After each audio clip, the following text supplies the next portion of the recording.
seems. Or maybe not. No, I just have to speak louder.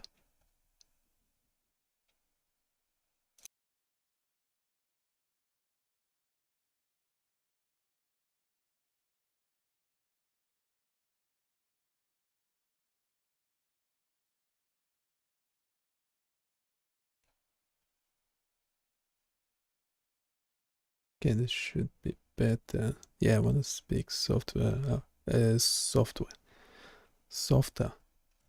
otherwise I lose my voice. So I know the microphone should not be directed straight into my mouth, but being on a slight angle.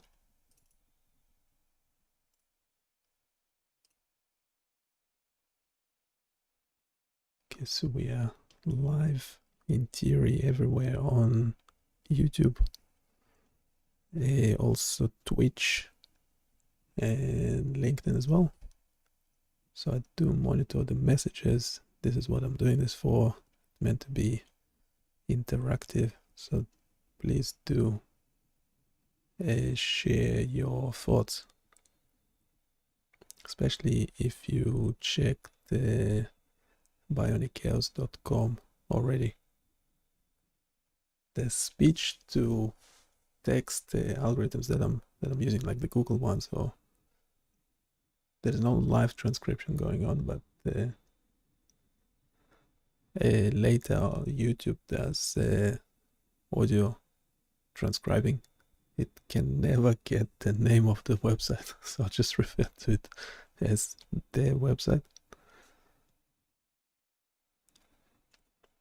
So there is a new tool on it. It's a bit of a game. We can generate music using your hands. Actually seen a video of a tool that apparently was invented somewhere in Eastern Europe that actually has that big antenna to it. Can ask GPT about it.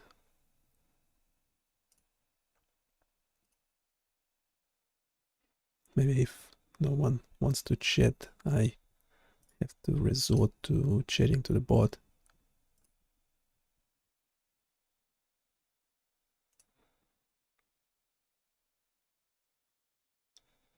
I wonder if it can browse.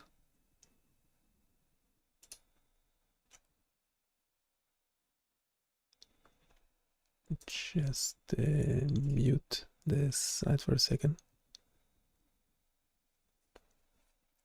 Yeah, this whole tool, the music generation bit, it's all working. Yeah, there are ads. Yes, Samsung ad is not too irrelevant. So if I unmute it quickly, just do it from here. Yeah, this should be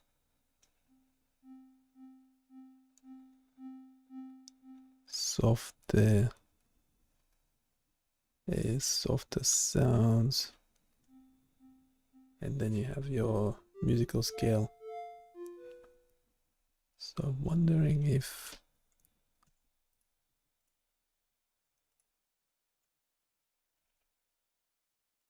yep.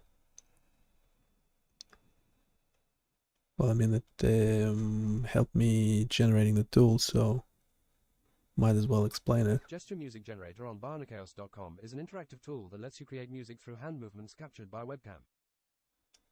It uses advanced computer vision and audio synthesis technologies, like media pipe and tone, JS, for real-time tracking and sound creation. Key features include real-time hand tracking, dynamic sound synthesis, interactive visual feedback, recording capability, and a user-friendly interface. It works best on modern browsers with a stable internet connection and good webcam quality. The application is continuously being updated, and the source code is available on GitHub under the MIT license.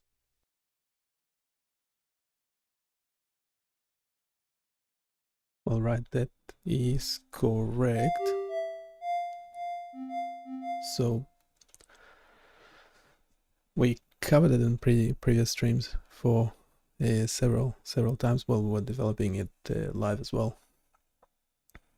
Where is this camera?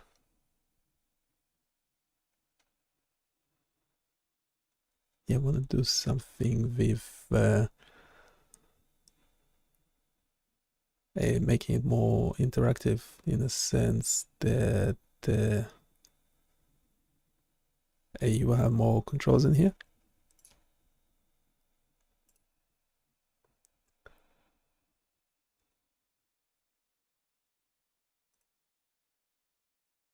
Can you find similar tools online or offline? So there is this musical instruments that you can play without touching. I forgot its name.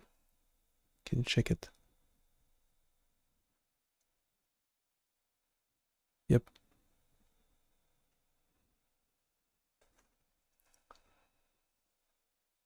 Yeah, the theremin. The instrument you're thinking of is called the theremin. It's a unique electronic musical instrument controlled without physical contact. The theremin is one of the earliest electronic instruments, invented in the 1920s by Leon Theremin. It works by generating electromagnetic fields around two metal antennas, one for pitch and the other for volume. As the player moves their hands in the air near these antennas, they can control the sound produced. It's known for its eerie, otherworldly sound, often used in movie soundtracks and experimental music. The theremin is played by moving your hands in the air around the device, without ever touching it. It's a fascinating blend of music, physics, and art.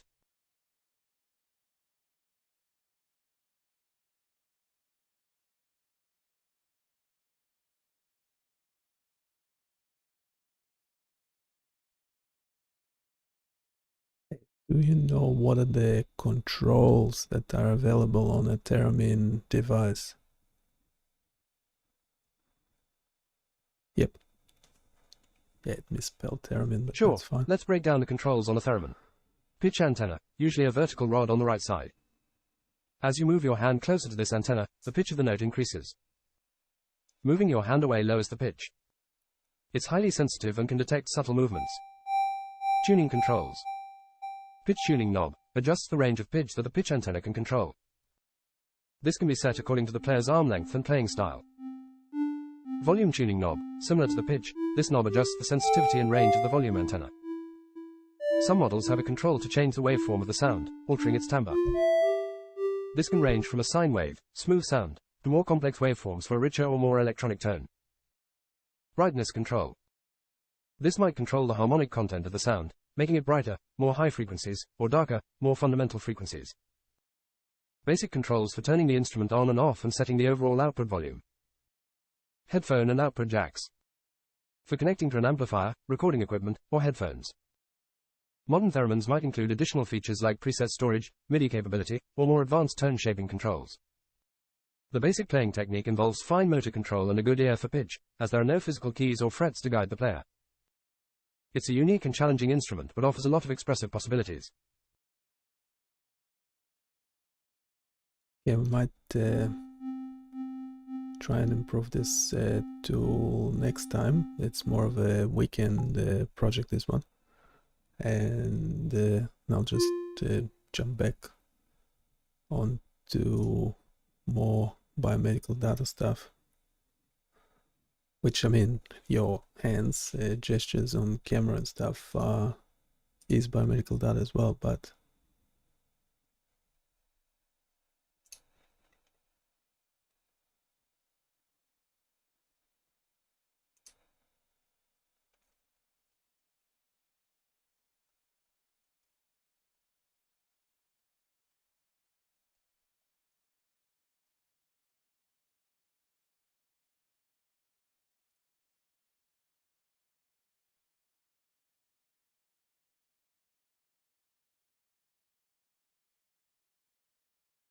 we'll jump into biomedical data. We're doing our own tools, so we're currently working on this fuzzy logic integration with the ECG game. you haven't checked the ECG game, please do check it out. The fuzzy logic tool currently not working, so there will be a version of it which will be essentially a bot, a machine learning algorithm playing the game. So get to that in a second.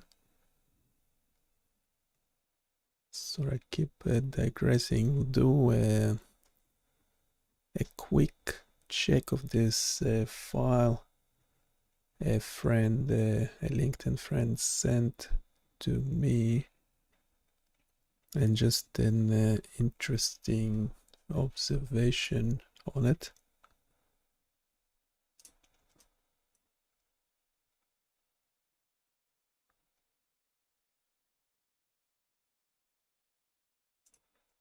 Start the new chat quickly.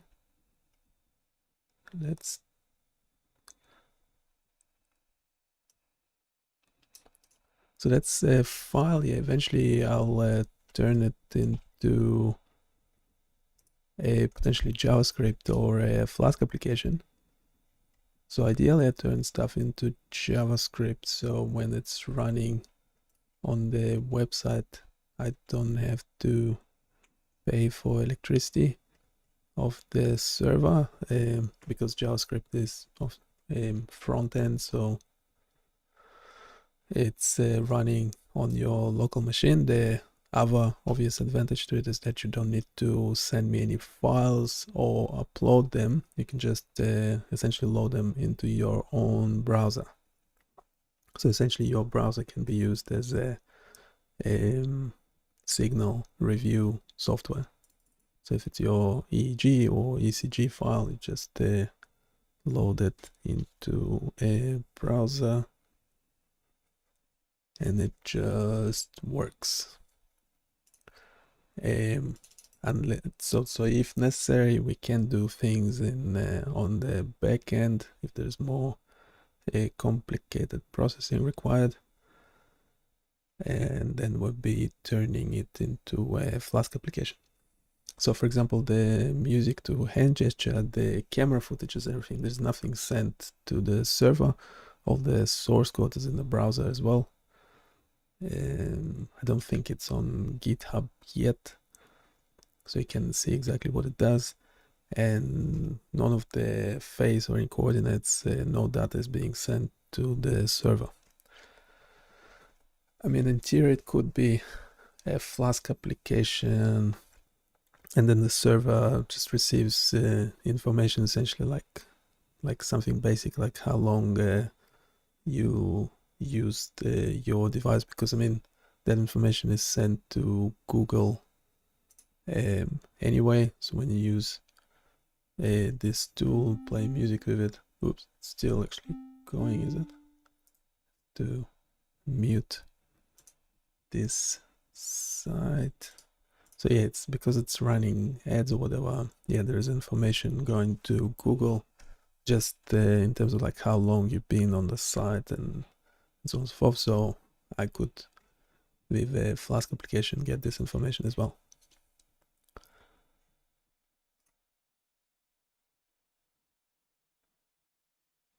Let's jump quickly into this file, just run it quickly. There's a couple important things about recording EEG.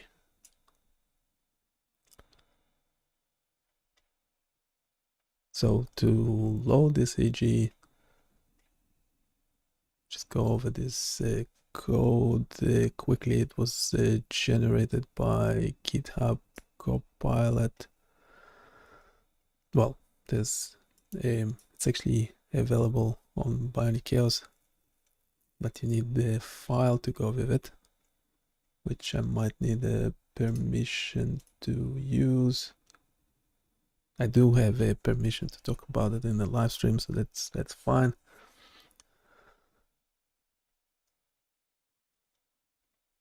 So we did trend that there was originally something, so for example, if you remove the trending from data, which essentially brings the data to around 0.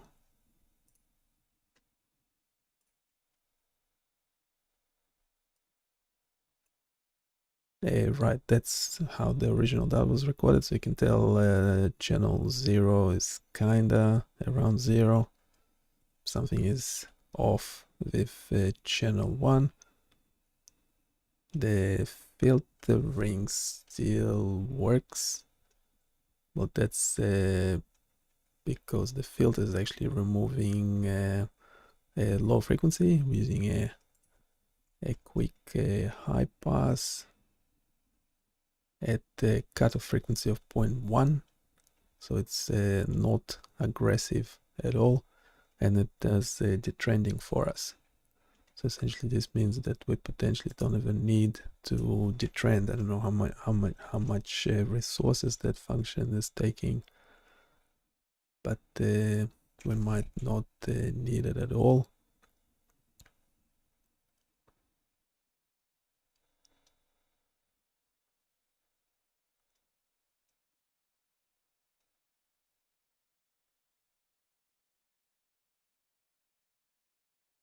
Well, actually, when we do the trend, it will make this chart of the raw EEG recording a bit better, so we can see what's going on.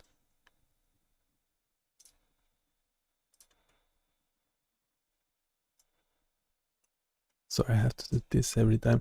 We will eventually see how we go. If there is interest in this. So this file was sent to us as an OpenBCI raw file. So I know a lot of people using OpenBCI gear. So we could so the first, what is it? The first 5 lines is the header.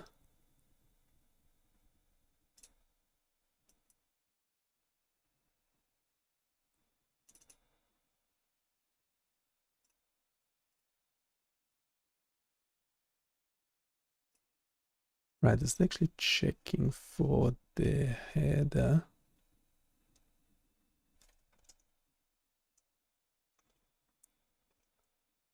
Right, it's lines starting with is that how it works? Don't remember how the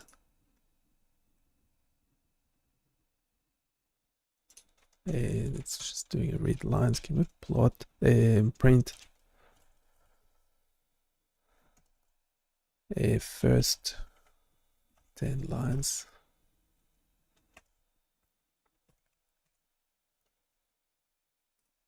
Let's run this quickly.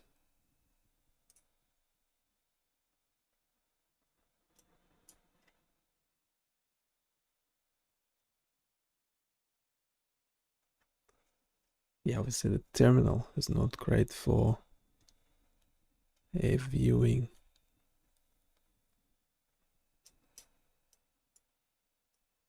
Right, so it's actually, yeah, it found it somewhere. So we're not using OpenBCI Python library. Well, because ideally we want, if we eventually turning it into a Flask application or something, we want to make it generic. So you can essentially load any file and it will display it for you. Ideally, we want to do it in JavaScript as well.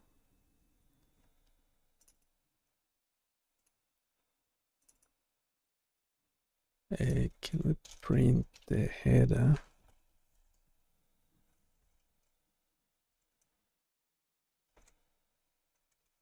So why it's when it's suggesting something, it's commenting it out by default.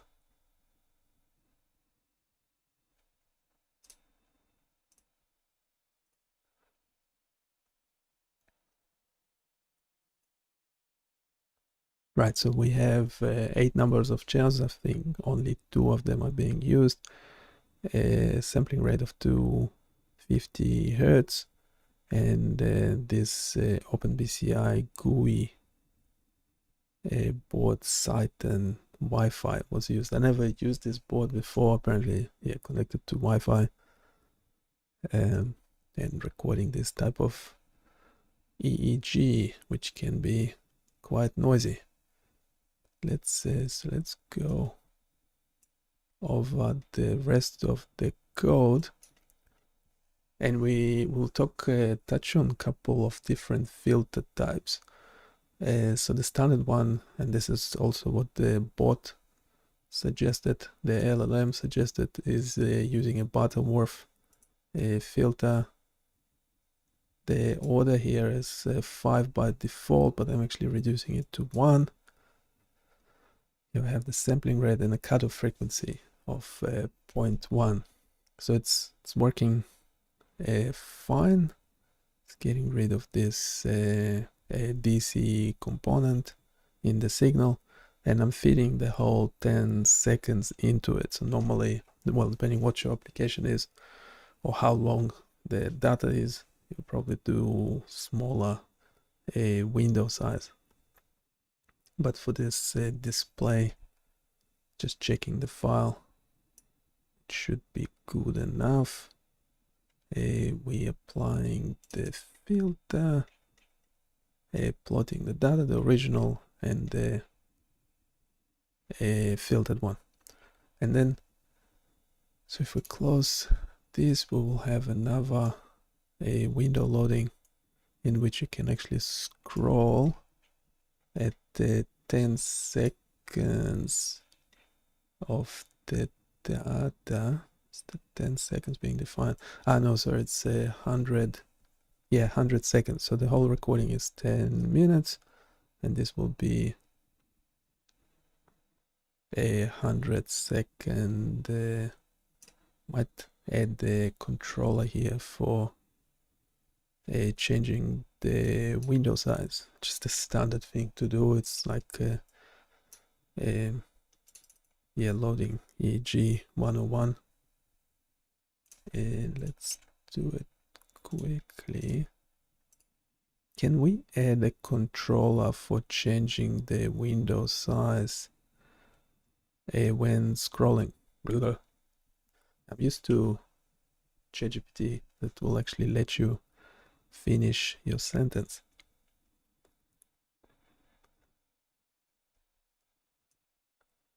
And actually, why not make this figure 2?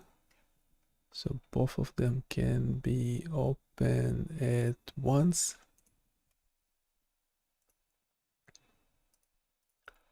Also, there are 2 figures plotted one after the other. Can we open them both at once, make one figure 1 and the second one figure 2?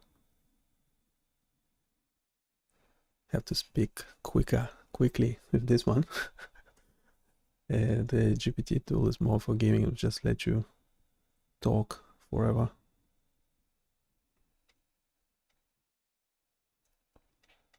Let's see, where are we plotting? And yeah, later I'll talk about the importance of selecting your filter correctly and not over filtering, because you can have all sorts of unwanted effects. Not alone ringing that the filter can introduce, but also potentially other even worse things that could lead to mislabeling the data. I'll show you what I mean in a second.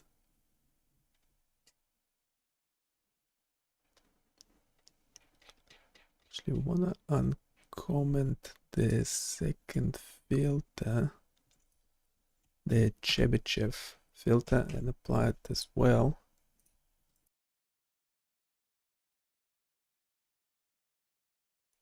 Sorry, I had to sneeze. It's good that you can turn the microphone off. Okay, we want that the Chebyshev filter at the bottom of the code will uncomment this. It's using even smaller cutoff. Let's keep it at point.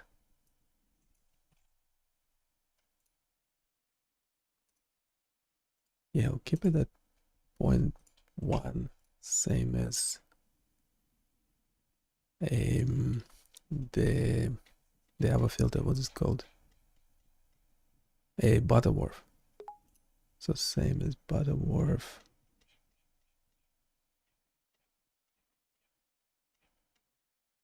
And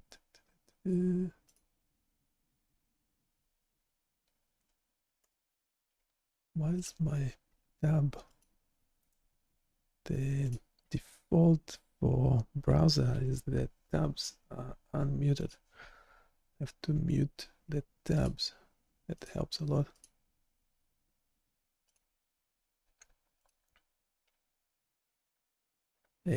Okay, so we have this another filter option. I'm gonna sort out the plot. So we have plot 1 and 2, figure 1 and 2.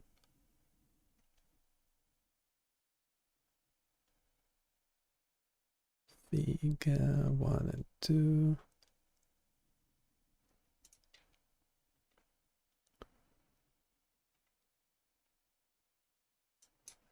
Plot figure 1. So instead of just subplotting,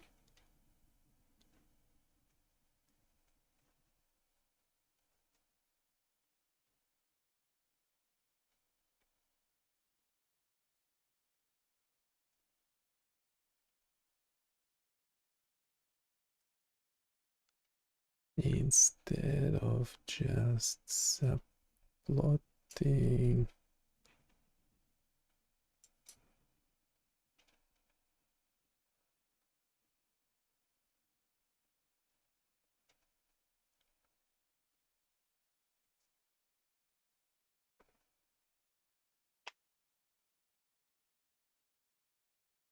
data I showing the filtered data. So it's this first plot.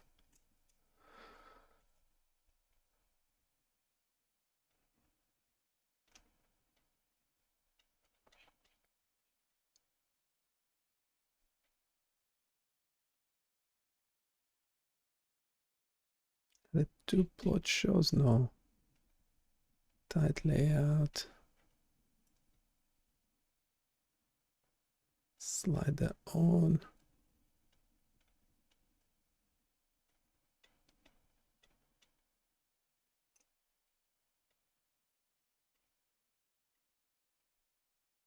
Where's the button?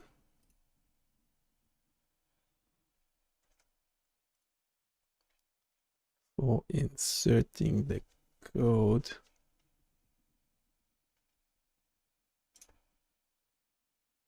Let's try it out. Right, so we have figure 1, 2, and 3.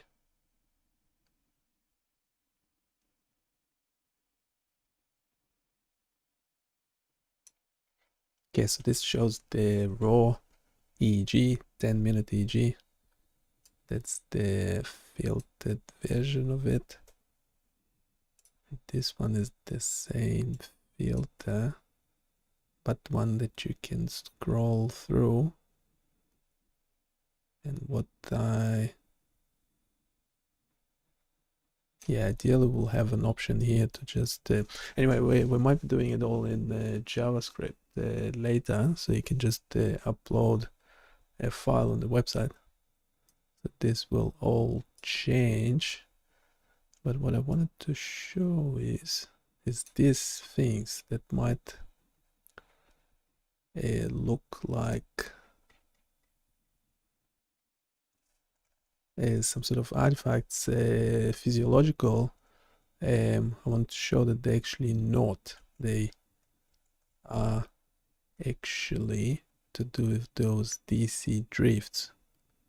So for example, at around 200. You have this big DC drift.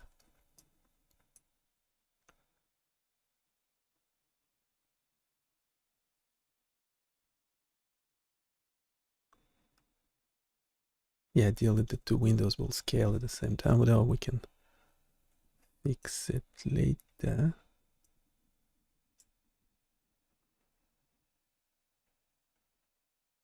Yeah, so those these artifacts there, yeah, I suspect they're not physiological, but I don't know. There's something wrong with this recording. So obviously there's EMG in it. You can see it over here. So say around 300.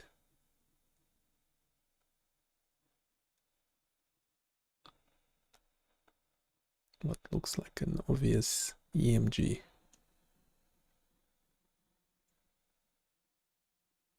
Well, over here, it's that bit there. It's not those spiky bits. I don't know where the spiky bits are coming from, but they, yeah, I'm just trying to figure out if they are physiological or not, and I don't think they are. There's just something wrong with the recording, because I mean, if you had little ones like this, there could have been eye blinks or eye movement. Depending where the electrodes are. I don't exactly know where the electrodes are located, but anyway, I'm just saying that this is unlikely to be physiological. It's something to do with the electrode not being well positioned, because for example you have one here, you have the clipping, classic clipping at around 440. That's this bit here. This is how it looks like after filtering. So yes, the DC component was removed, but you have to be absolutely careful about it, because again, it might just look like especially after filtering, it might look like an eye blink or something, or eye movement, but it's actually not. And if you filtering too much, it might even look like epileptic seizures, which yeah, I've seen happening before, of things being misdiagnosed because of artifacts like this. Right, because yeah, I'll show you an exact example of how it looks like. So if we are taking so we have this Chebyshev high pass.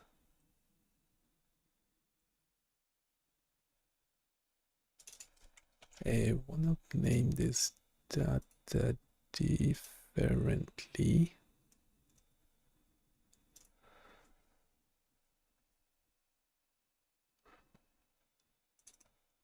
We'll have a chip filtered data, and then we just have filtered data. It will be a more common Butterworth filter.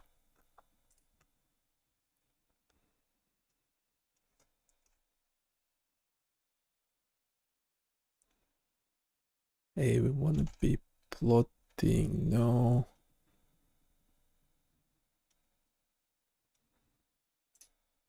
want to be plotting filtered data and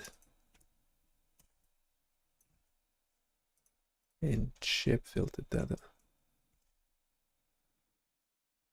So suppose we adding another figure.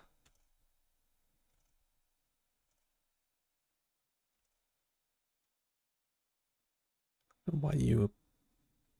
Oh, okay, that's just a plot.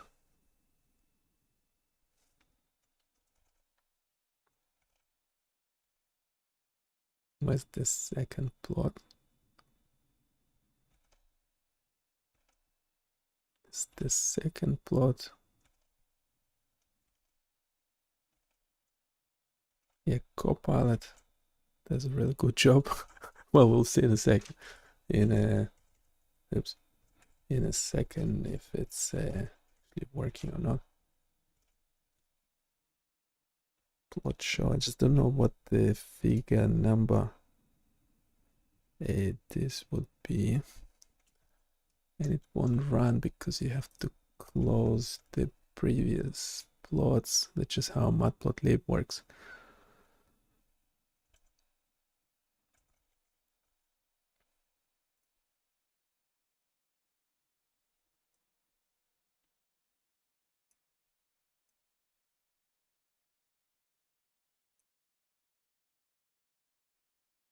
Yeah, that's odd.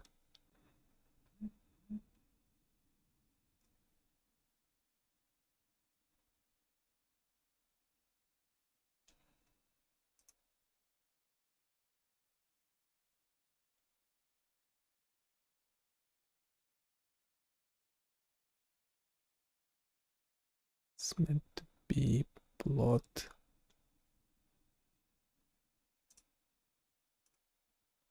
I don't know, are we already having to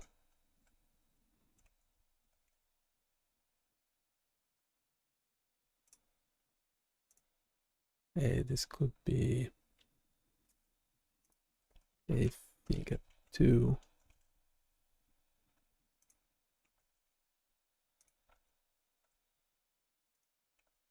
Must be a command for closing them all. Right, so here, for example, so that's the Chebyshev.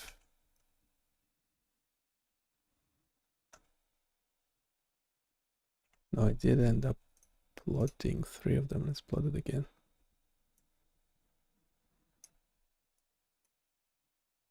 Okay, that doesn't work because you have to actually close them and we'll plot the 3rd one.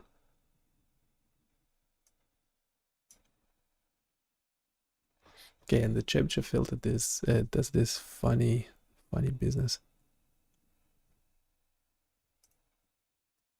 of applying an envelope to the signal. Is it because it's too aggressive? I might do a cutoff of 0.01.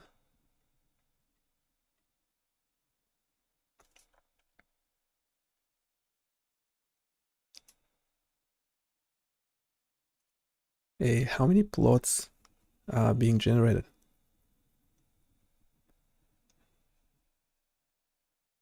Yeah, there should be 3.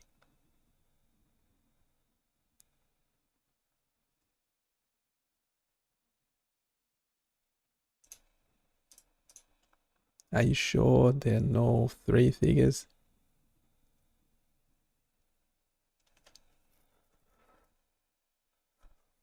Every time, yeah, that's the problem with LLMs. Every time you ask them something, depending on your question, you might always have the answer in the question.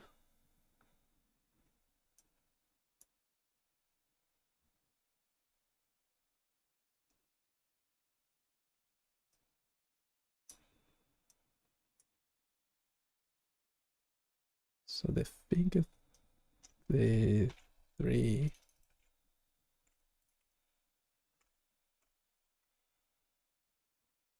plot figure 1.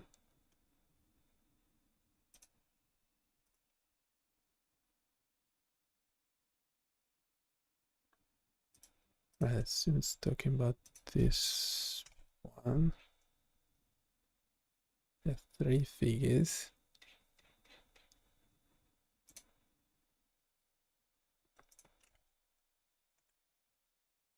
Second figure is empty.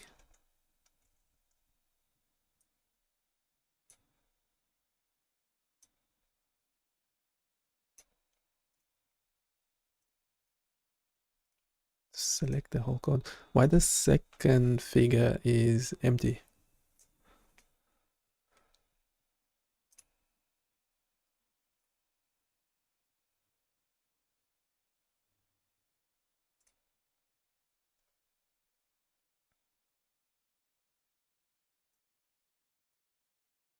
have a plot figure 2 line should go away.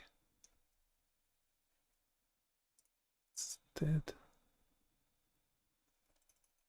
just should have that, just what we had already.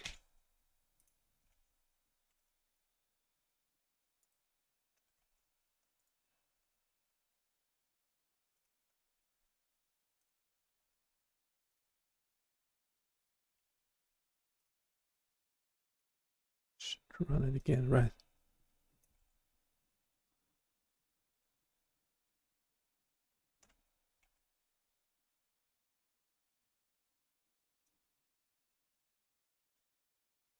Well, anyway, I don't remember how I did it before. That's why I'm doing live, so actually don't forget. It's a bit of a it's called the lab book, virtual lab book. There was a setting.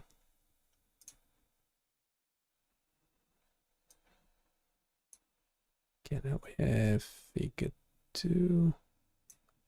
Anyway, long story short, this is the original EG data, this is the filtered data. Then we should have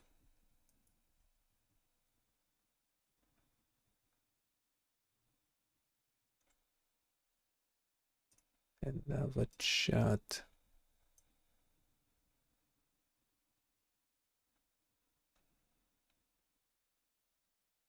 Right, so these two. So we have a regular filter, which is so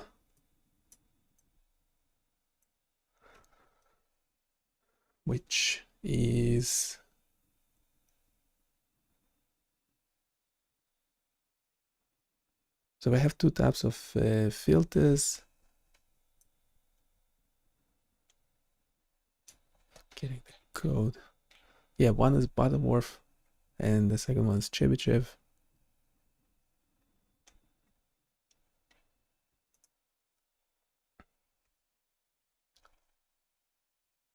And there's a few things here to note. That the Chebyshev filter being more aggressive does this wicked stuff.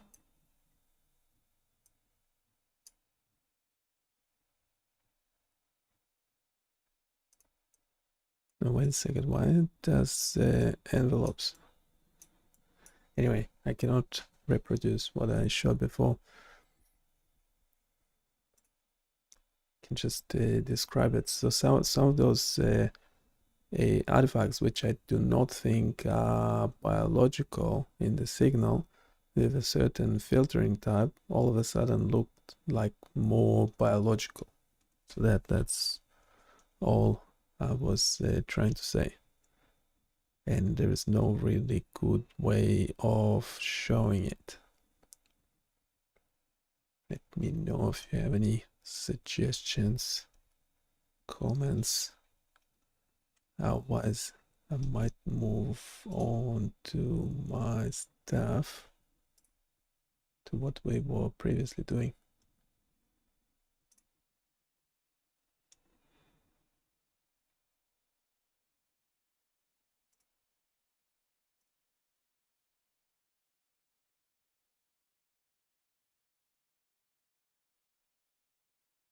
Never understand how the comments are working on LinkedIn. Yeah, LinkedIn's just really bad for streaming.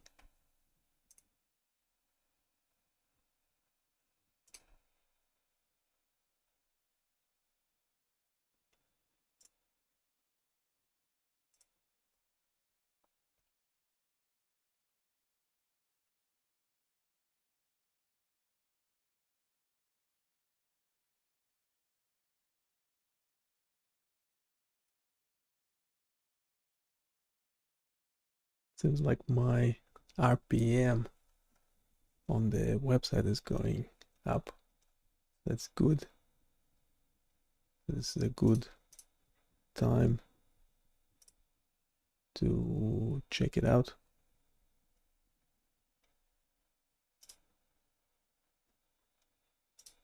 Testing the comments quickly.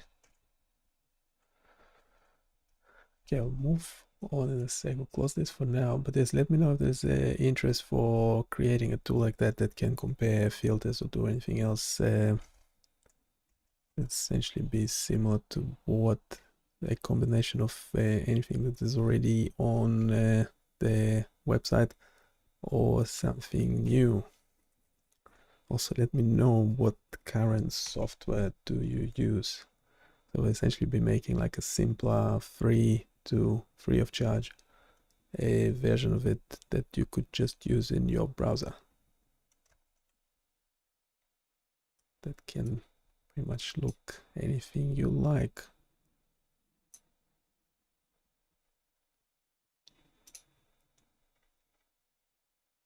If there are no current questions about this, quickly move on to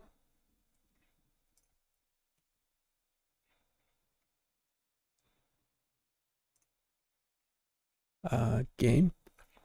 So we're making a bot that will play this ECG game. Still work in progress. It's already doing something useful. Let's close this for a sec. So running it locally. So it's showing you an abnormality score, which later, yes, we can turn into an actual response of it making a decision. This had an abnormality of 0.9. This wasn't 0.56.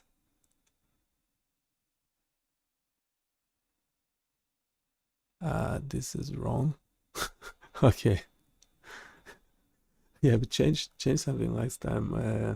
The abnormality for normal ECG, not like this, but with another waveform there, should be 0.1.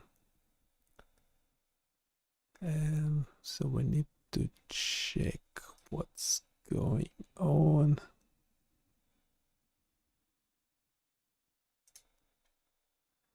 The code currently does have a Python backend. Well, the way this works is that the game is being played in front end. So for example,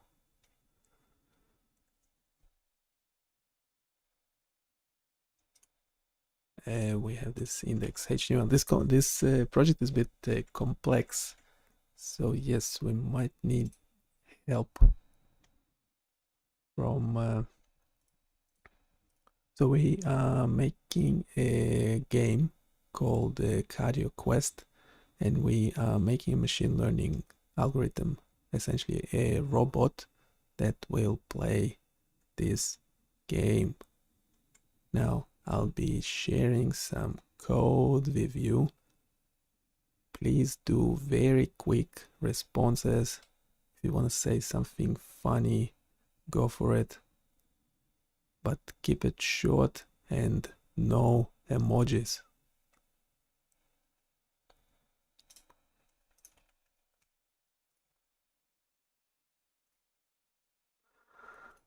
So this... Alright, let's dive into your code for Cardio Quest. Here's a quick rundown. Meta tags, good use of OG tags for SEO and sharing. But you've got duplicate OG, image tags. Decide on one image for consistency. External CSS and JS, need that you're linking to external styles and scripts.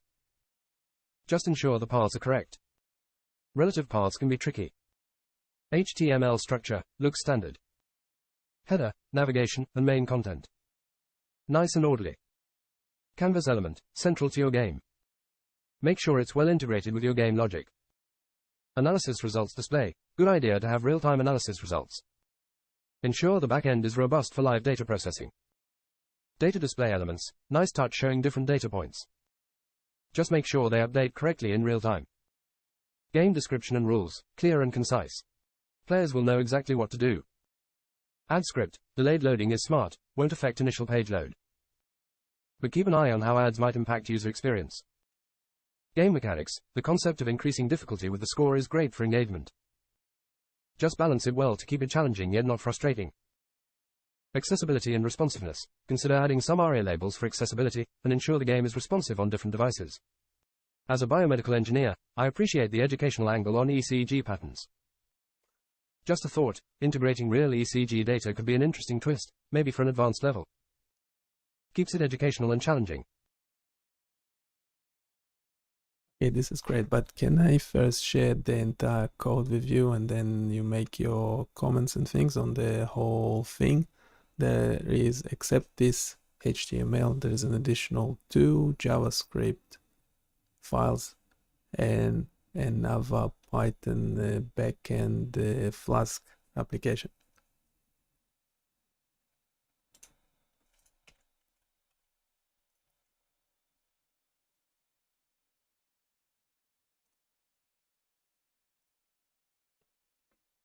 Alright, let's break down your waveforms, JS file. Waveform generation functions. You've got a solid setup for generating different ECG waveforms. Using Gaussian functions for R waves and sin functions for other waves is a smart move. It should mimic real ECG patterns well.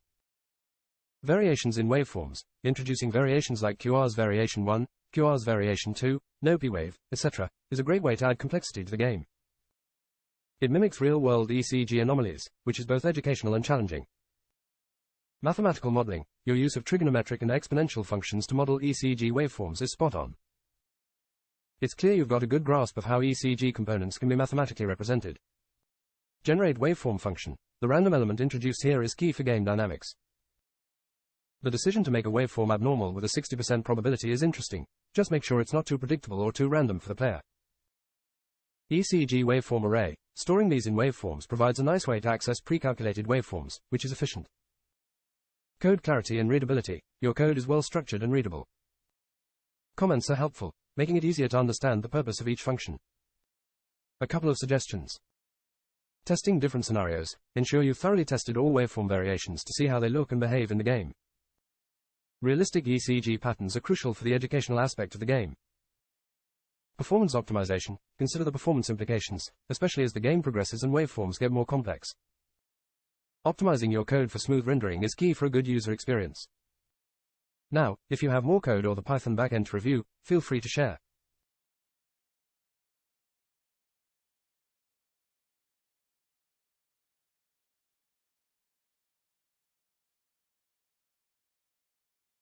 Yes, as I said, there is more code. Can you wait with the responses and keep them super short and funny if you have to?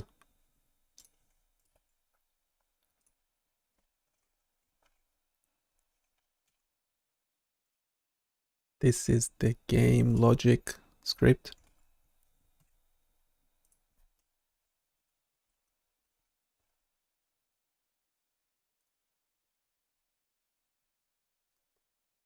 Alright, here's a rapid fire, slightly humorous take on your game_logic, JS. Canvas setup, classic. You're painting your digital canvas like Van Gogh with a mouse. Colors, blue, green, yellow, red, black, looks like you're ready for a paintball game. Score mechanics, starting score of 0. So, everyone's a winner from the start.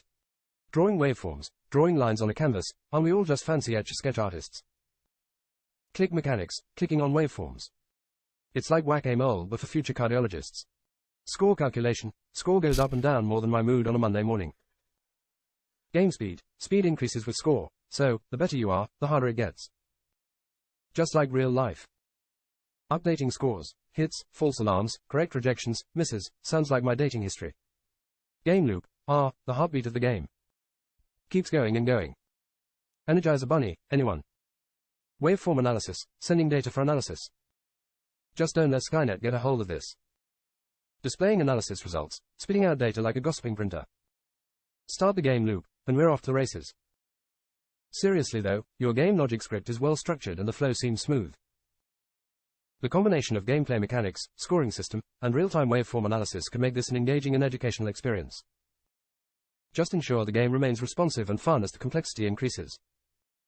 Happy coding!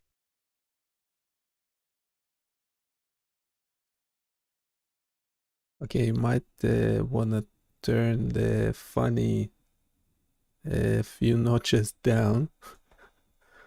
Maybe keep it to one joke at a time. Yeah, I forgot about the colors. Originally the waveform was changing color if you were making a wrong decision, but I don't think we do that anymore. That's fine. It's okay to leave it as is for now.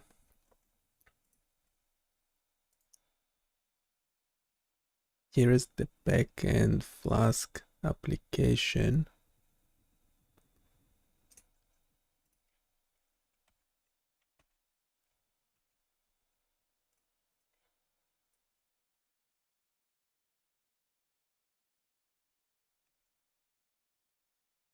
Yep. Okay, let's jump into your Flask backend with one quick joke. Your backend's like a secret agent. It's doing all the heavy lifting behind the scenes. Now, getting serious. Flask setup, standard Flask setup with routes for the main page and waveform analysis. Clean and straightforward. Waveform data processing, you're using NumPy and SciPy for data manipulation and signal processing. Perfect tools for the job. Global variables for ranges, keeping track of min and max values globally. It's like you're setting high scores in a video game, but for waveforms. FFT for frequency analysis, using fast Fourier transform for frequency analysis, a classic move in signal processing.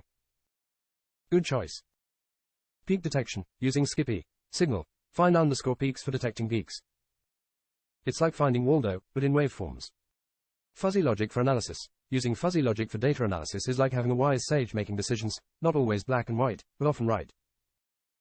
Fuzzy rules and membership functions, nicely defined rules and membership functions. This is where the magic happens, turning raw data into insightful analysis. Normalization function, you're keeping things in proportion with normalization.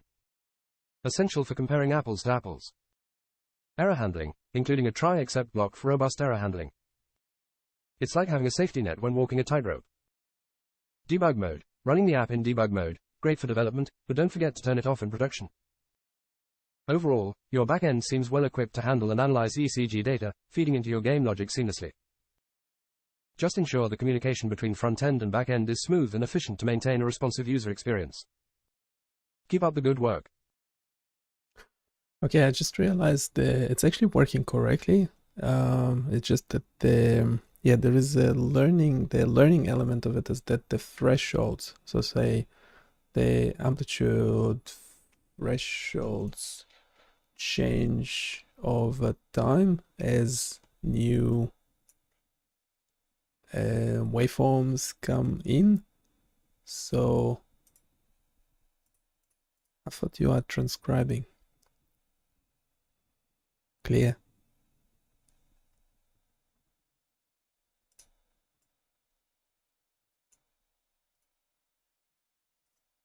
Just pop it into another window. Clear. Clear. Clear. So I just realized I was wrong before. The abnormality score is actually working correctly.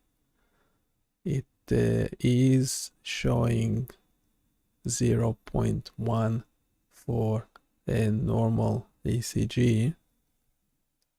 It just seems like it needs some time for the thresholds to stabilize, to work correctly. Could you explain that bit? And also, there seems to be a problem that sometimes the normalized amplitude output is not showing a value. Yep. Alright, let's address your observations. Abnormality score stabilization. The abnormality score taking some time to stabilize is likely due to the global variables you're using to track min, max values for frequency, peaks, and amplitude. These values are updated as more waveform data is processed.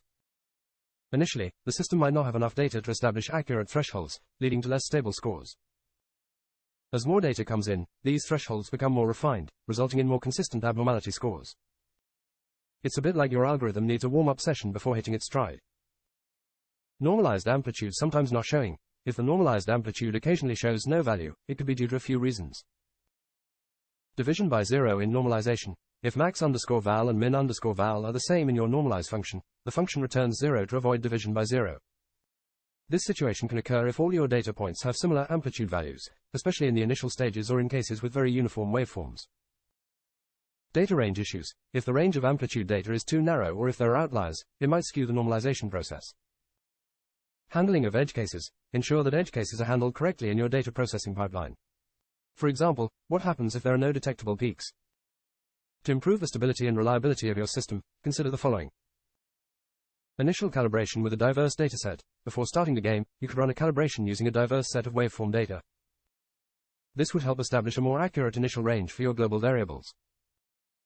Regular updates to global ranges. Continuously update your global min, max variables as more data comes in to keep the thresholds dynamic and adaptive.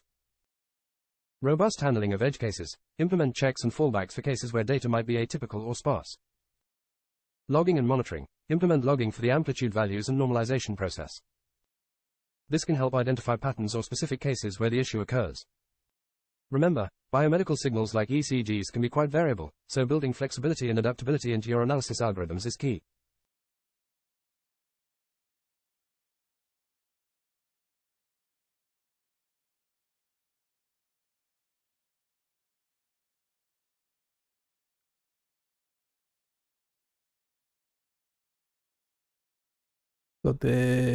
So even after the algorithm was running for a while and it got all the possible waveform types, I'm getting this output.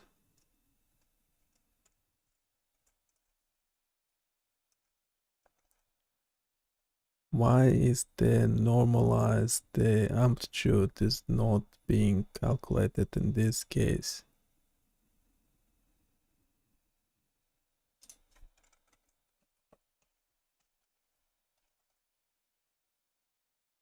Yep. Based on the output you're getting, where the normalized amplitude is not showing up despite the algorithm running for a while, let's explore a few potential causes. Division by zero in normalization. As I mentioned earlier, if max_val and min_val in the normalize function are the same, the function returns 0 to avoid division by zero. If your amplitude values are consistently the same, this can happen. But, given you have a raw amplitude of 199, this seems less likely unless all your amplitudes are exactly 199. Handling of edge cases. It's possible that certain edge cases aren't being handled correctly in your normalization function. For instance, what if max_val and min_val are uninitialized or improperly updated? Data processing bug. There might be a bug in the way the normalization function is being called, or how the results are being processed and passed back to the front end. It's worth double-checking the function calls and the data flow. Global variables not updating. If your global min, max amplitude variables aren't updating correctly as new data comes in, this could lead to an inaccurate normalization scale. Logging and debugging. Add logging statements around the normalization process to see the values of min_val, max_val, and the resulting normalized amplitude. This can give you insights into what's happening. To troubleshoot this, review the normalization logic, revisit your normalize function and ensure it's logically sound. Double-check the conditions under which it returns 0. Debug with static values. Temporarily replace your dynamic values with static numbers to see if the normalization function works as expected.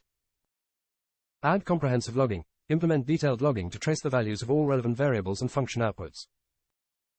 Check data flow. Ensure the normalized amplitude is correctly being sent back from the back end and properly received and displayed in the front end. Addressing these points should help you pinpoint and resolve the issue with the missing normalized amplitude.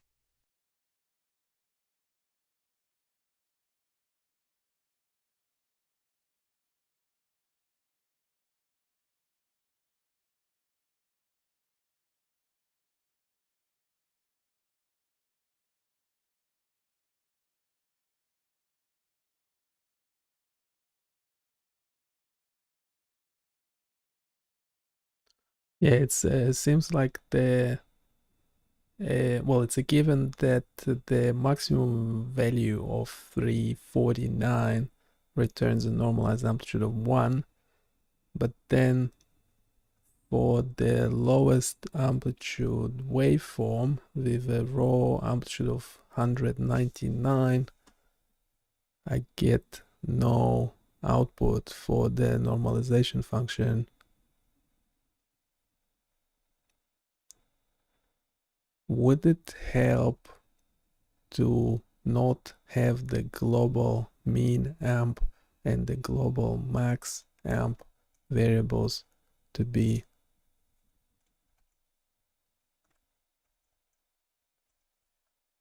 plus and minus infinity?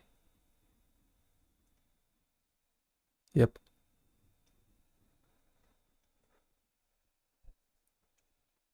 If you're not getting an output for the normalized amplitude when the raw amplitude is at its lowest, 199 in your case, and the global min, max amplitude variables are initially set to plus and minus infinity, this can indeed be part of the issue.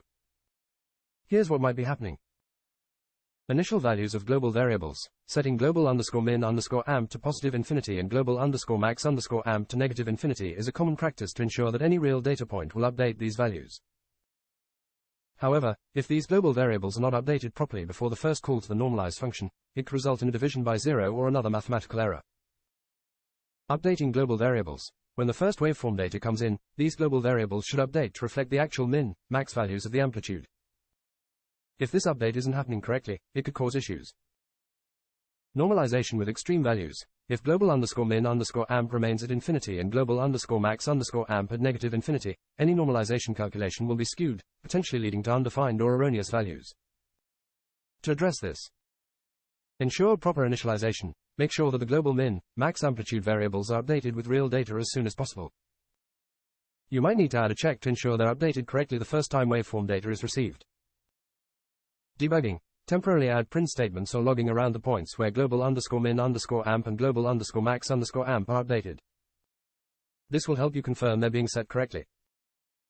Handling edge cases. In your normalize function, add a check to see if global underscore min underscore amp and global underscore max underscore amp have been updated from their initial values before performing the normalization calculation. If not, handle this case appropriately, possibly by skipping normalization or using a default value. Test with controlled data. Try feeding in controlled amplitude values to see how the system responds and to ensure that the normalization function works correctly across the expected range of amplitudes.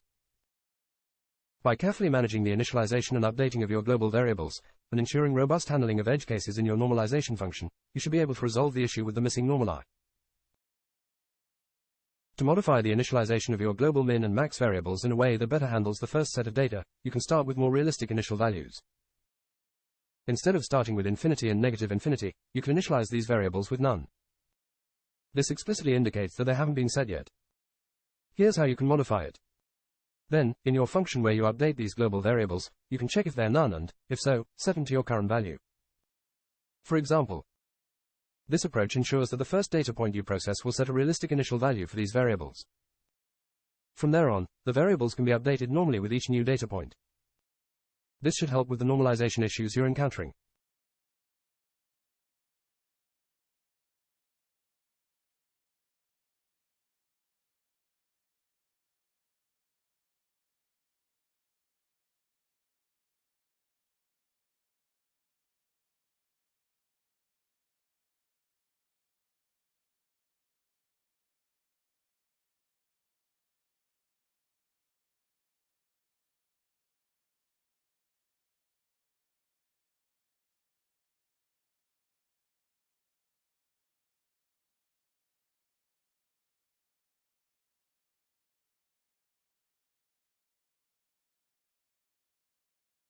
This will definitely work better than what we currently have.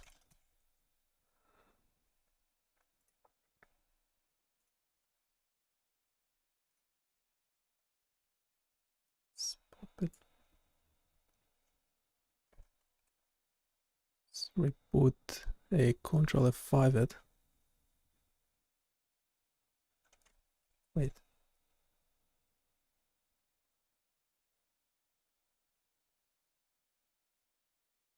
So get 0.6, 0.5 for 288, a 1 for 349, which is the maximum amplitude that we have. We still get nothing for 199.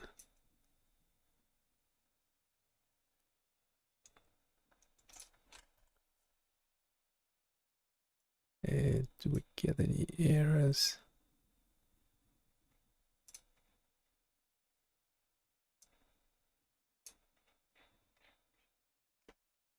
No errors.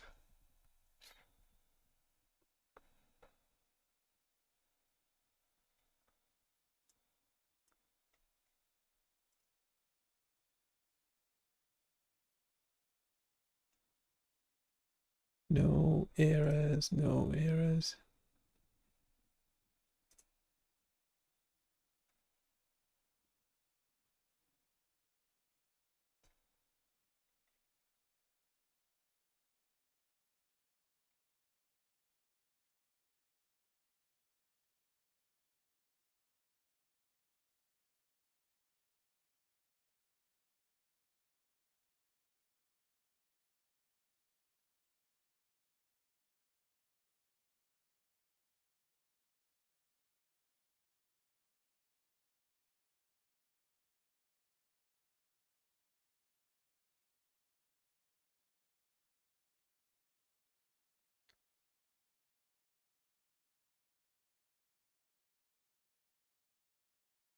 I wonder if it meant to improve over time.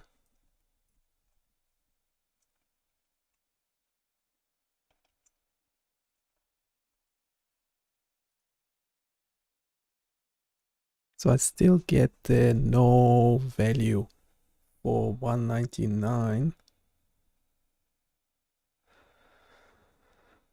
I mean, I'm happy to assume that the minimum amplitude is 0. Shall we do that? Yep. So it seemed to be happy to generate code this time. If you're still encountering issues with the normalized amplitude not showing for a raw amplitude of 199, and you're okay with assuming that the minimum amplitude is 0, you can adjust your normalization approach accordingly. This assumption simplifies the normalization process, as you're essentially scaling the amplitude based on its maximum observed value, with a known minimum of 0. Here's how you can modify your normalization function. In this revised approach, the normalize function now only requires the current value and the maximum value.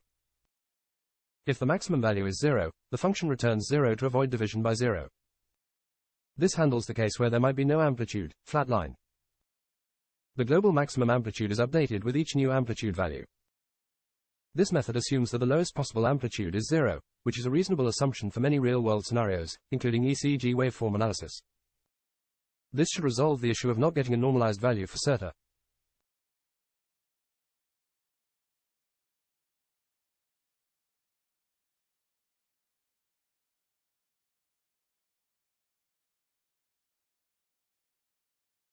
So how's it different from what we are currently doing?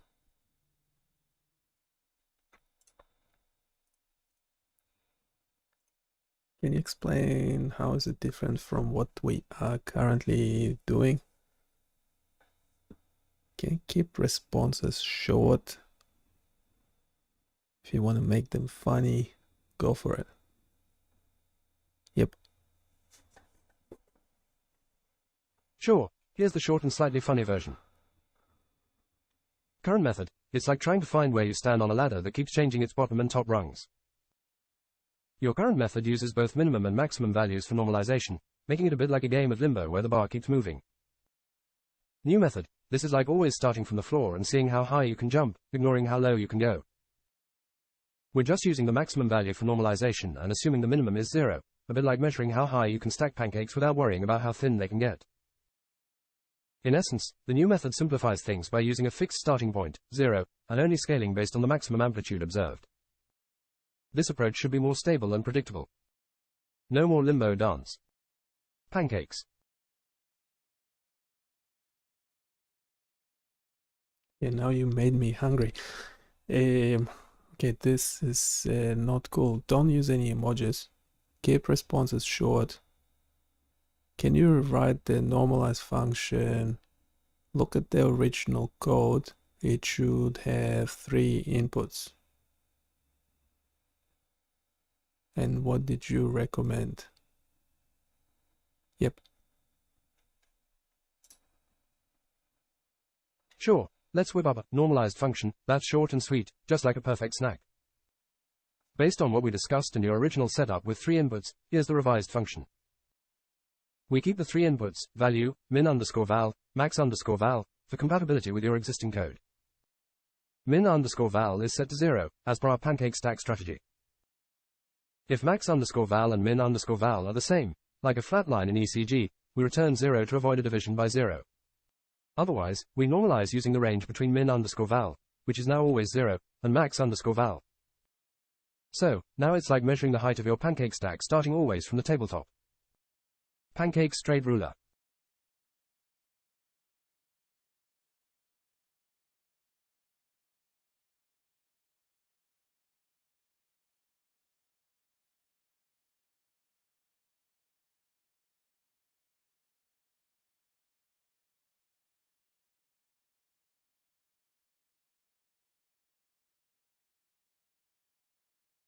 Get the usage bit. The usage bit. Every time you mention something like not to do, it then picks up on that words. It's as if it's surely you understand the context of not doing something, as in do not use emojis. Emojis.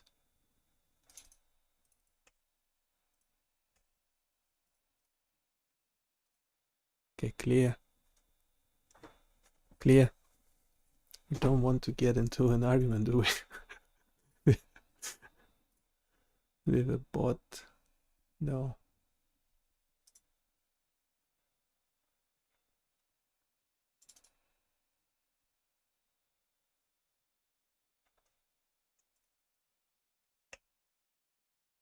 So global.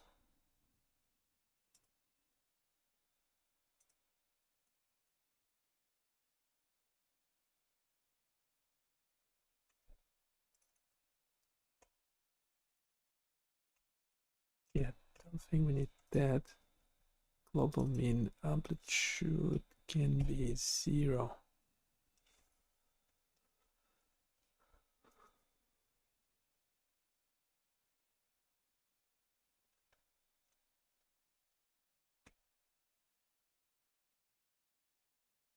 Yeah, we should have. Yeah. So in our current dataset, we don't have the edge cases. We probably should add them.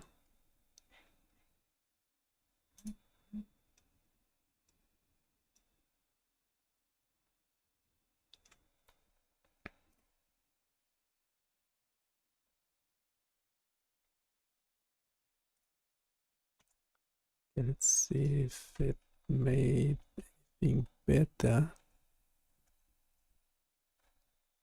Is the first one always normal?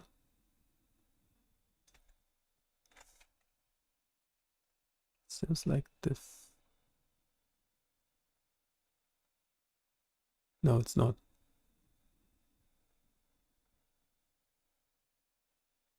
That's the normal one. Yes, we're getting a wrong value for it to begin with, but then it should improve. Yeah, that 0.5 later should be 0.1. Okay, now we get a value for 199, which is 0.57. 0.57.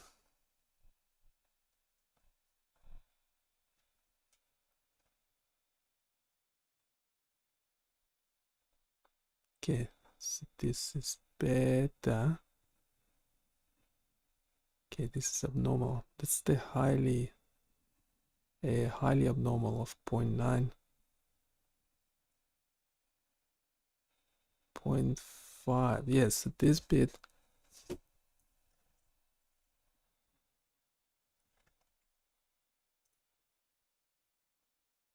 So just trying to make sure this makes sense.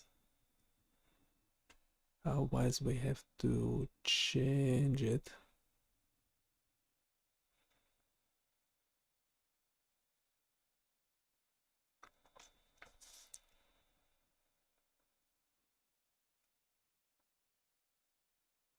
Yeah, for some unknown like reason, for like an unknown period of time, I guess until it got all the possible waveforms. For a normal ECG, we get a 0.56, a 0.56 abnormality value.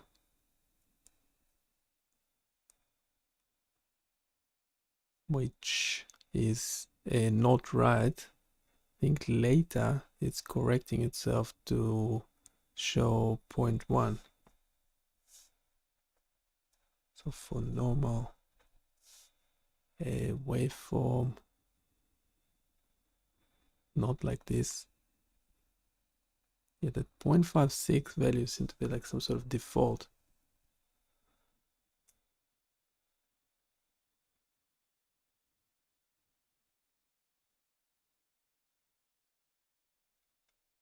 Mean frequency could also be 0.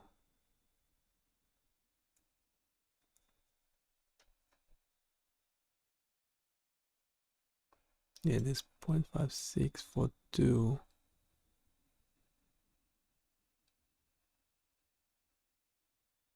For should not be shown for normal ECG. Right, so not showing 0.1, which is what we want. So there is like a learning thing happening, but this learning thing is fake. It's just it's a simple. There's no actual like machine learning there or anything. It's just adjusting those thresholds, because they are none to begin with. I'm just thinking.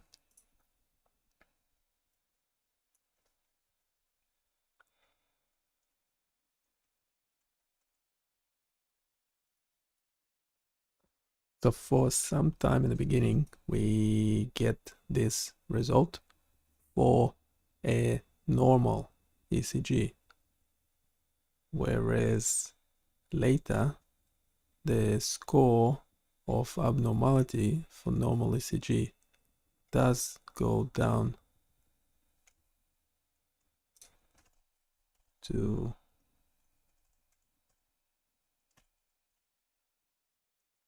0.1, goes down to 0.1 as expected.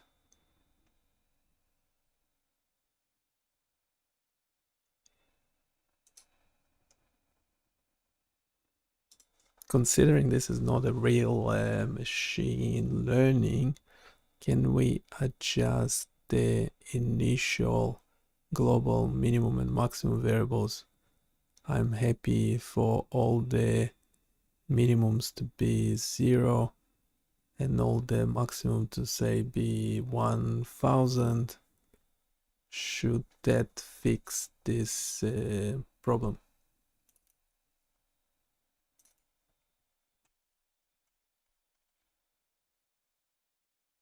Yep.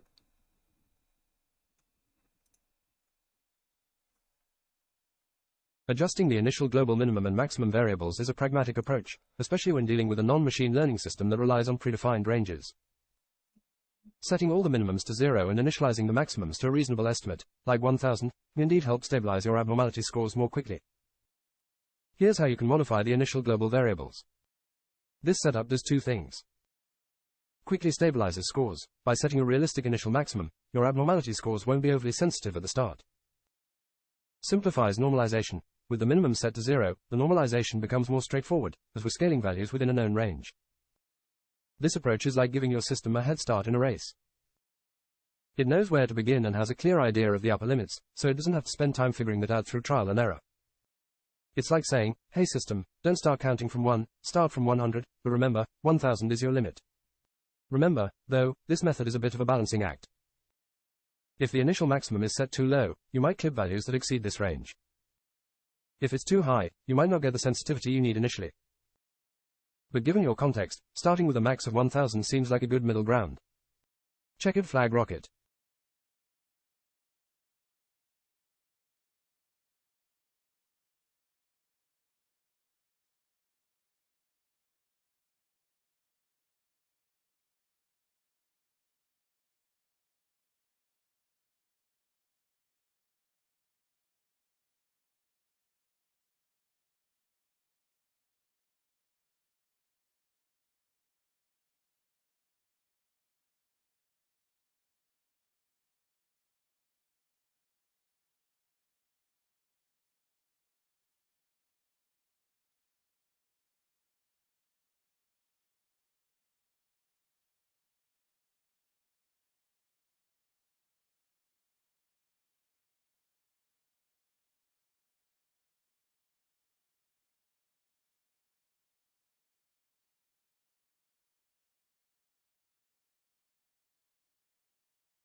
And later it will be interesting to see when we add more. Okay, later when we add more waveform types of different abnormalities and different variations, would be interesting to see if the fuzzy logic is still working correctly or not. Probably not. Can keep responses quick and simple. Yep.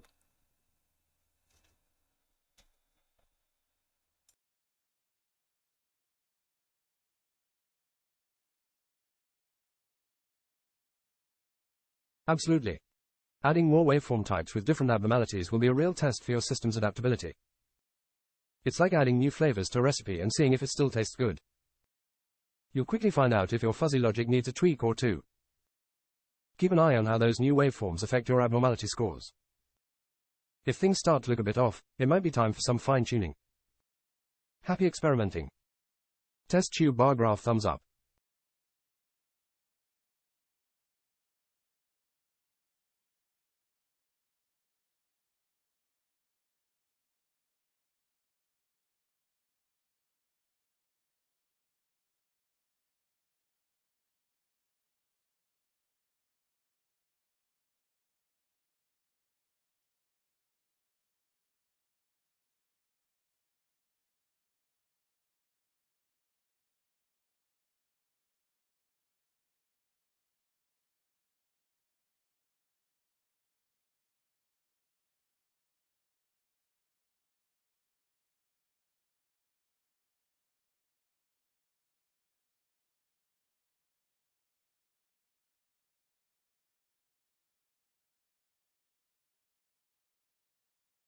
Yeah, we currently have 356 lines of code, including spaces, including empty lines, carriage returns, whatever they're called. And now question is, so we are currently not, are we currently using the abnormality membership function?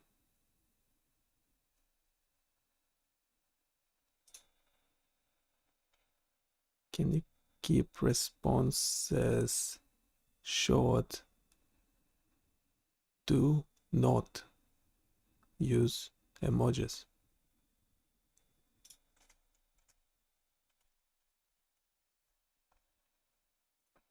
Yep. Yeah, we're currently not using No, this. the current code doesn't directly use the abnormality membership function. It calculates the abnormality score based on the fuzzy logic rules, but doesn't explicitly apply the membership function to this score. The rules determine the score, and the membership functions are more about defining the inputs for those rules. Straight ruler brain. Keeps bombarding me with emojis.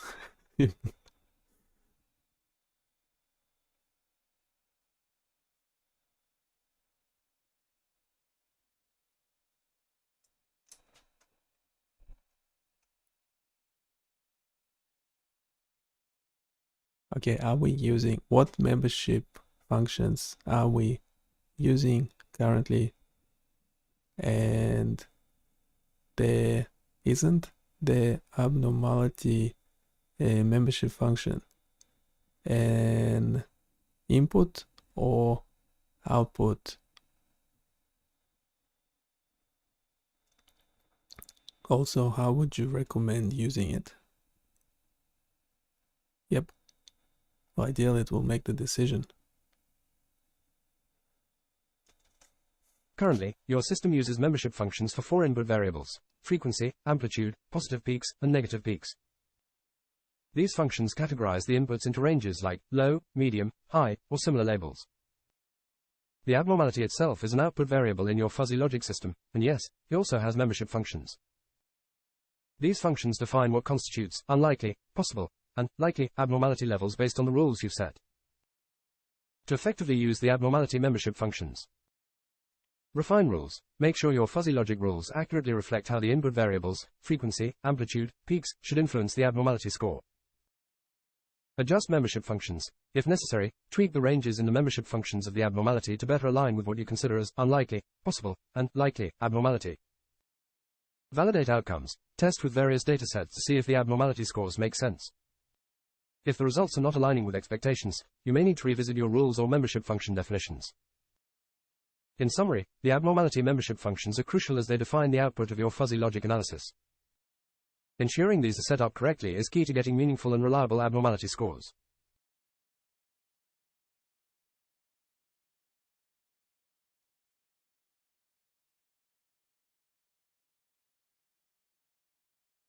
Did you actually make a suggestion as to how we can use them? I'm thinking in the game logic JavaScript on the front end, in the same way we're doing a score calculation for the human clicking on the waveform, can we make a calculation of how well the fuzzy logic algorithm is playing the game and calculate its score in a similar way and display it on the front end on the right side? So we turn it into a competition. Yep.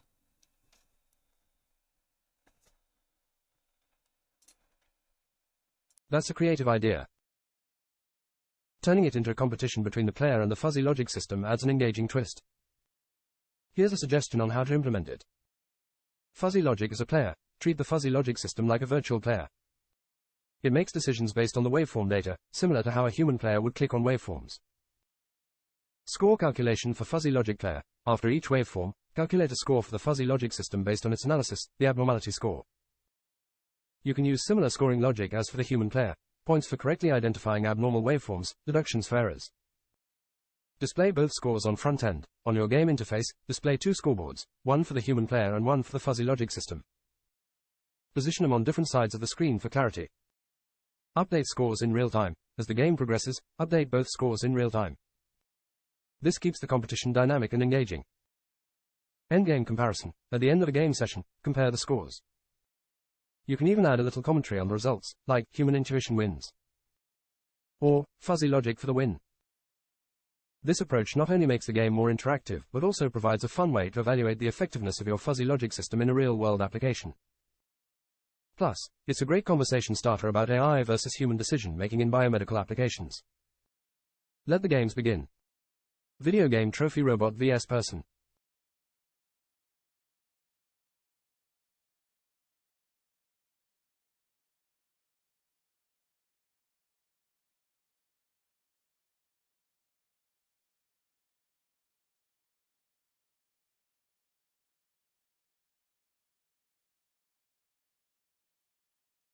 Please do not use emojis. No more emojis. Okay, can you look at the code we have so far and make the necessary adjustments? If you prefer, you can generate the prompts for GitHub Copilot to change the code. Yep. Understood about the emojis. To incorporate the competition element between the human player and the fuzzy logic system in your game, here's a general outline of the changes needed in your JavaScript code. Add a variable for fuzzy logic score. In your game_logic.js, introduce a new variable to keep track of the fuzzy logic system score. JavaScript copy code let fuzzy score equals 0. Initialize the fuzzy logic system score. Update fuzzy logic score. After each waveform analysis, update the fuzzy logic score based on the abnormality value received from the backend. You might need to define a scoring logic similar to the human player. Display fuzzy logic score. Modify the front end to display this new score. You can add a new element in your HTML and update it in the game loop, function, or wherever you update the display. Integrate with backend. Ensure that the fuzzy logic's analysis results, abnormality score, are correctly used in update fuzzy score function. This might involve adjusting the AJAX request handling in analyze waveform. Endgame comparison. At the end of the game or at a certain point, compare the scores of the human player and the fuzzy logic system, and display the results. Since the specific implementation details depend on your existing code structure and scoring logic, you might need to adjust these suggestions to fit your setup. If you're using GitHub Copilot, you can use prompts like update the game logic to calculate and display a score for the fuzzy logic system based on its abnormality score. Integrate the fuzzy logic system score updates into the existing game loop, considering the abnormality value from the backend. Remember, testing these changes thoroughly will be key to ensure everything works as expected in your game environment.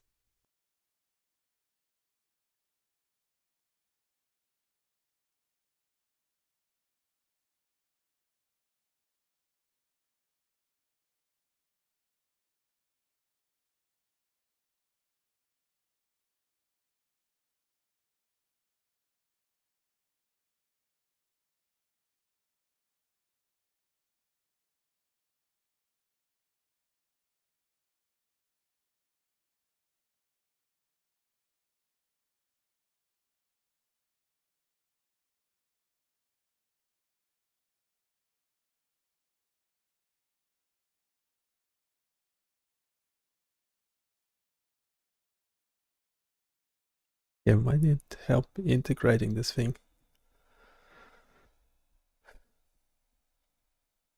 How do we do this? The idea, just to be clear,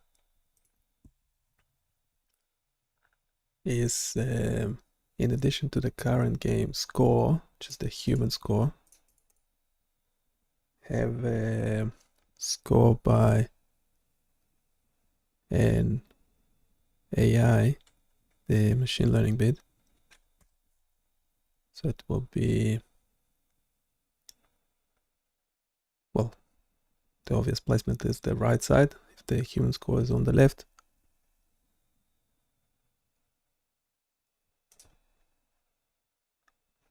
So in Java, did we change?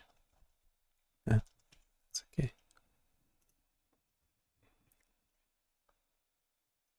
So in JavaScript,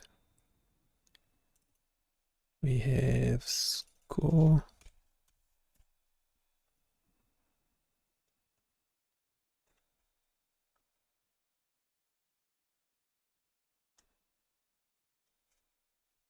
They both start the same.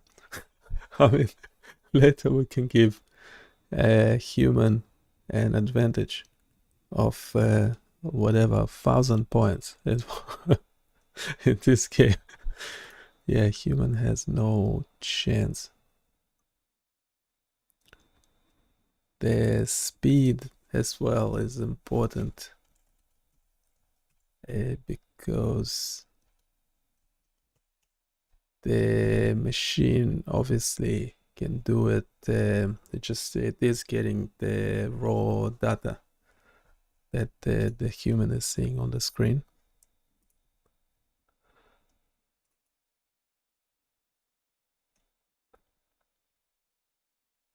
So the score should be calculated in the same way, obviously.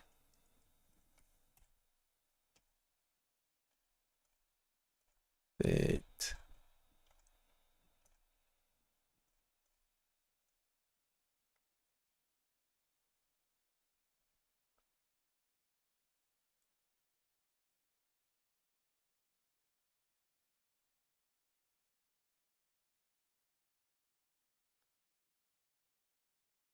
Yeah, this is generic stuff.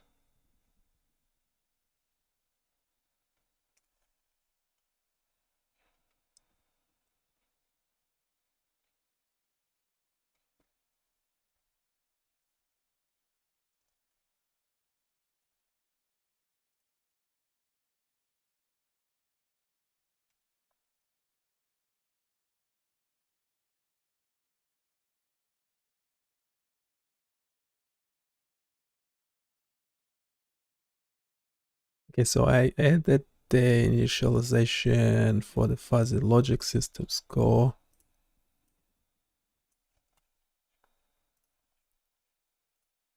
Can you look at the specific code that we have so far and give more specific responses?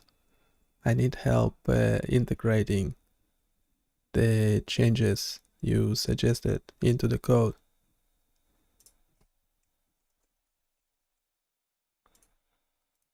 Or shall I get the GitHub Copilot to do it?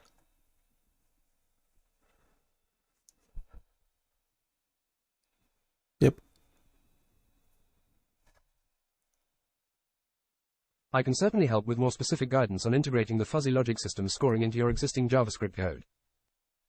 Since I don't have access to your entire codebase, I'll base my suggestions on the snippets and details you've provided. Let's go step by step. Initialize fuzzy logic system score. You've already added let fuzzy score equals 0, which is a great start. Updating fuzzy logic score. After receiving the analysis result from the backend, you should update the fuzzy logic system score. This will likely happen in the function where you handle the response from your analyze_waveform endpoint. Let's assume this happens in a function named analyzeWaveform in your AJAX response handling. Here's a rough sketch of how you might update the fuzzy score. Display fuzzy logic score. You should update the displayed score each time it changes. If you have a game loop that periodically updates the screen, include the score update there. Otherwise, update it right after you modify the score. Call display fuzzy score after updating the fuzzy score. Endgame comparison. At the end of the game, compare the human player's score with the fuzzy logic system score. You might add a function to handle this. Call compare scores at the appropriate time, such as when the game ends.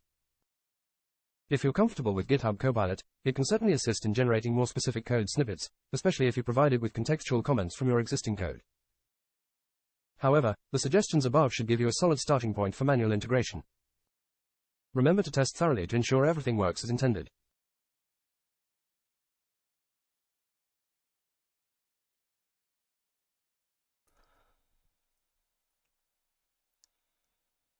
I did upload the code before. I don't know why it's saying you don't have access to it.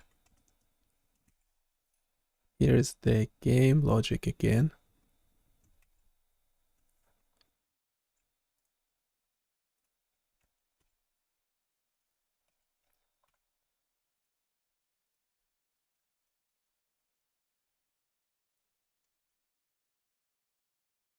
Now, shall we plot the fuzzy logic, the machine learning score in exactly the same way as the human one, just on the other side of the page.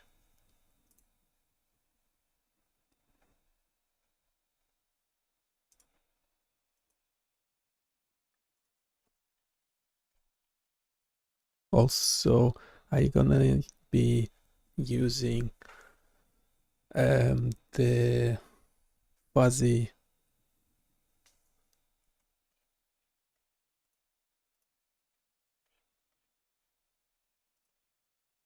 membership function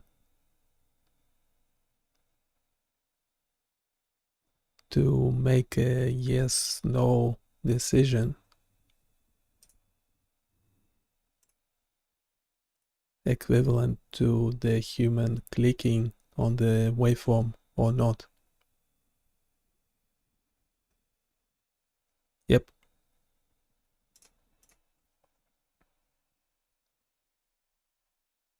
Thanks for sharing your game_logic, JS. To integrate the fuzzy logic system's scoring and display it alongside the human player's score, you can follow these steps. Fuzzy logic scoring mechanism. You can use the abnormality score from the fuzzy logic system to make decisions equivalent to a human clicking on the waveform. This can be done in the analyze waveform function where you receive the abnormality score. Updating fuzzy logic score. After receiving the abnormality score, update the fuzzy logic score similarly to how you update the human score. You may use a threshold to decide if the fuzzy logic system clicks on waveform. Example. Display fuzzy logic score. Add a function to draw the fuzzy logic score on the canvas. You can place it on the opposite side from the human score for clarity. Call the scoring and display functions. In the then part of your analyze waveform function, call update fuzzy score with the necessary parameters. Then, ensure draw fuzzy score is called within the game loop function to continuously update the display. Decide on fuzzy logic click action. Use the abnormality score to simulate a click action by the fuzzy logic system. You can adjust the scoring logic based on whether the system should click on the waveform based on the abnormality threshold. By following these steps, you create a direct competition between the human player and the fuzzy logic system, each with their own scoring and display. This setup makes the game more engaging and provides an interesting way to compare human intuition against algorithmic analysis.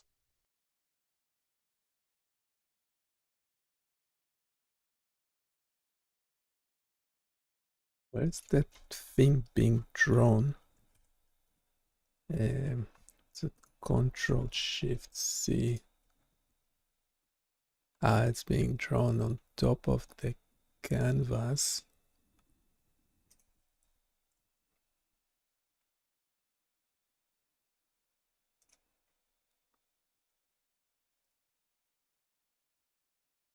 Right, it's actually happening in JavaScript. It's not a HTML bit. So this will be the human score.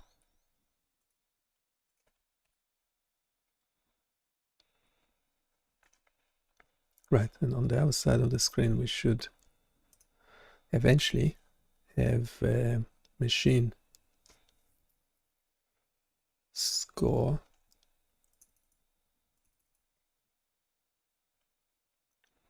I wasn't actually listening. We have to listen to it again, read it again. Fuzzy logic scoring mechanism. You can use the abnormality score from the fuzzy logic system to make decisions equivalent to a human clicking on the waveform.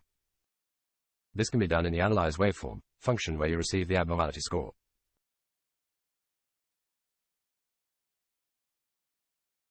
Updating fuzzy logic score. After receiving the abnormality score, update the fuzzy logic score similarly to how you update the human score. You may use a threshold to decide if the fuzzy logic system clicks on a waveform.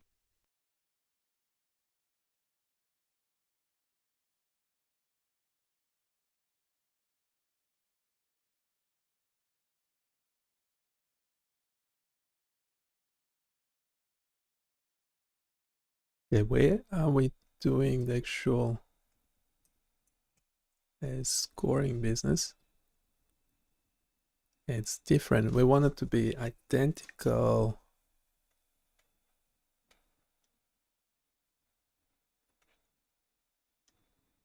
There's a handle click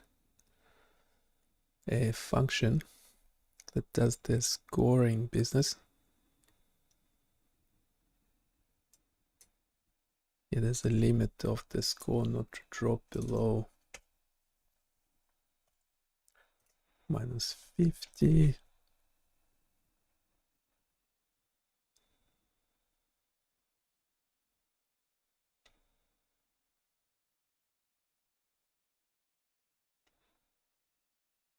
Then incorrect rejection and misses.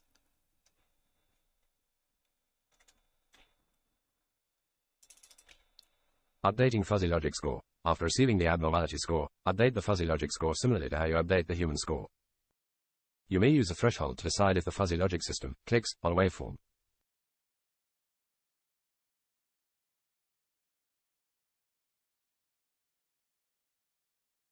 Display fuzzy logic score. Add a function to draw the fuzzy logic score on the canvas. You can place it on the opposite side from the human score for clarity.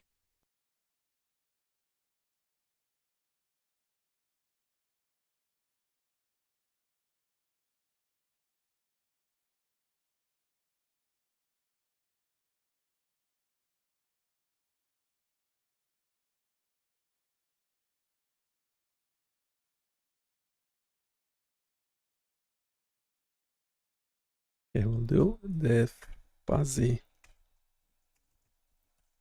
the bot scores separately.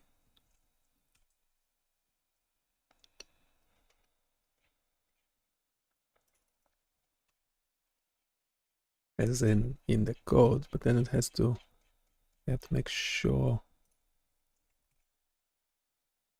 we're doing everything exactly in the same fashion. I mean that the points it's getting are exactly the same.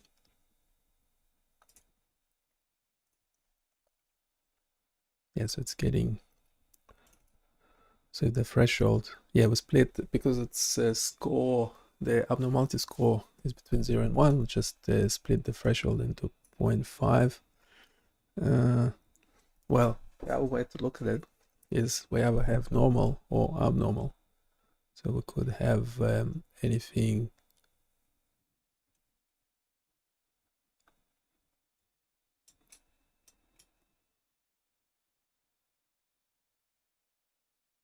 No. Okay, so this is the big thing.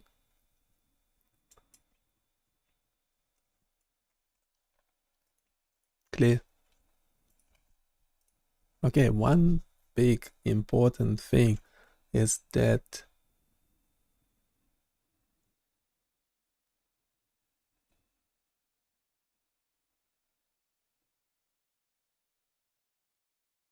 I don't know, okay, I misunderstood. So the front end actually generating the waveform, so it knows what the result is. So essentially the JavaScript is the judge. Is that correct? Does that make sense? And it's making a decision of how many points to give for what.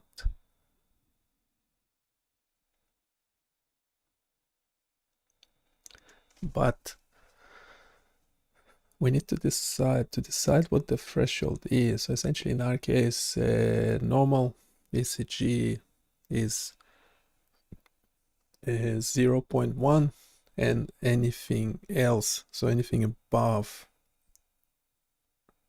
0.1 is should be considered abnormal ECG. How do we do that? Yep, that will be just making this threshold 0.1. I see. If the JavaScript on the front end knows the type of waveform, normal or abnormal, and you want to use the fuzzy logic system's abnormality score to decide if the waveform is considered abnormal, you can set a threshold based on your criteria. In your case, you want to consider any abnormality score above 0.1 as abnormal. Here's how you can do that. Set the abnormality threshold. Define a threshold for what is considered an abnormal ECG. Based on your description, anything above 0.1 should be considered abnormal. JavaScript copy const abnormality underscore threshold equals 0.1. Update fuzzy logic scoring logic. In the update fuzzy score function, use this threshold to determine if the fuzzy logic system has correctly identified the waveform type. Call the update function with abnormality score. Make sure you call this function with the abnormality score you get from your backend in the analyze waveform function. Display the scores. As before, ensure the draw fuzzy score is called within your game loop function to update the fuzzy logic score on the canvas. This setup allows the JavaScript front-end to act as a judge, using the abnormality score from the fuzzy logic system to determine if a waveform is normal or abnormal and then scoring accordingly. This will create an interesting dynamic where the game's scores are based on the algorithm's ability to distinguish between normal and abnormal ECG patterns.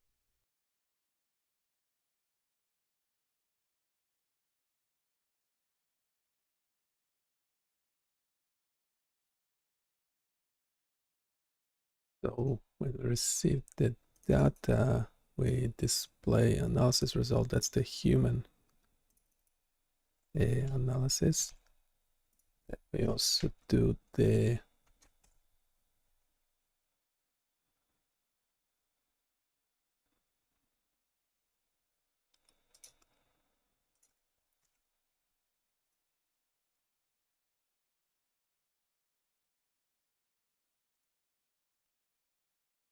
so this will be display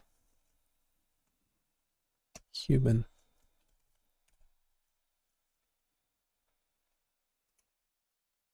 analysis result.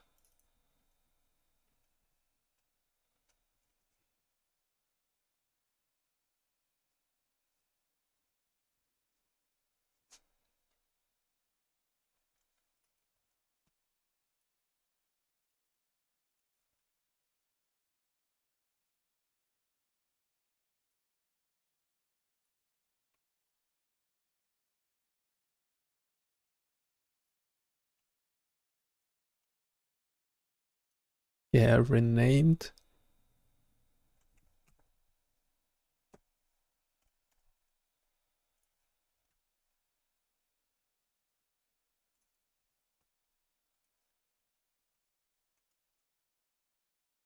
Do you have access to this function? Now I would like the same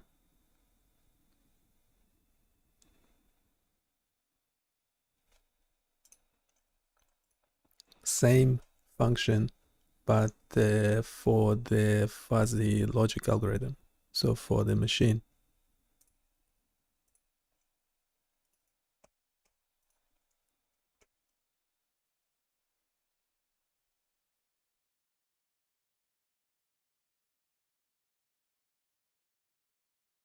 If you've renamed display analysis result to display human analysis result and now want a similar function for displaying the analysis result of the fuzzy logic algorithm, you can create a new function that mirrors the structure of display human analysis result.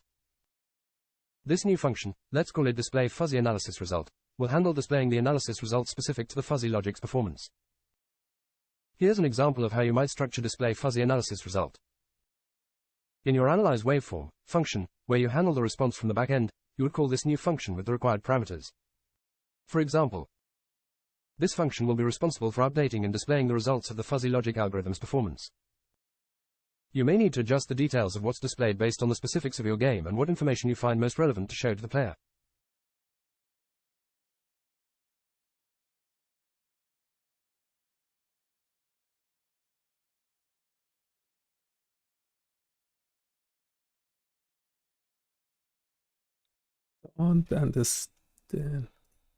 I don't understand why the display fuzzy analysis result need two inputs.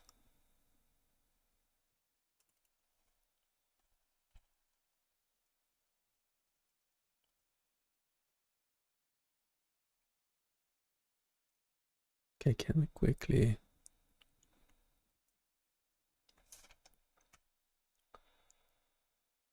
do this?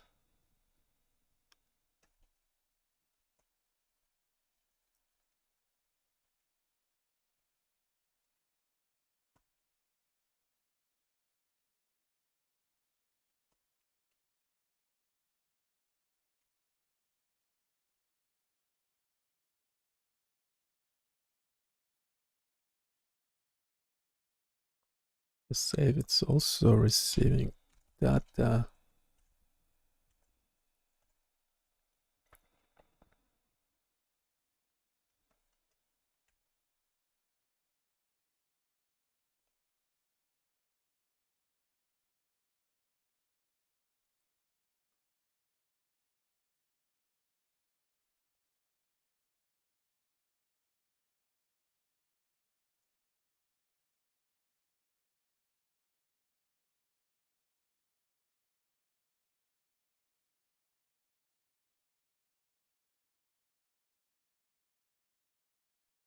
Okay, this is wrong. This is wrong.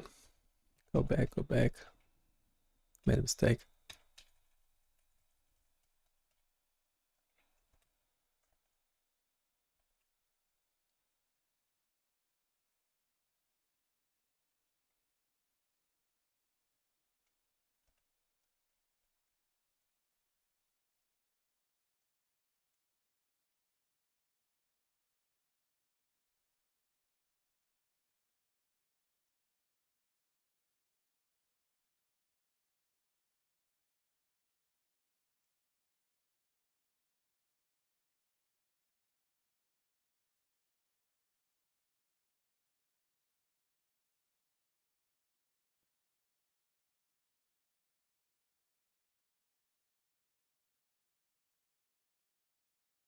We received data, we're updating the fuzzy score, displaying analysis result.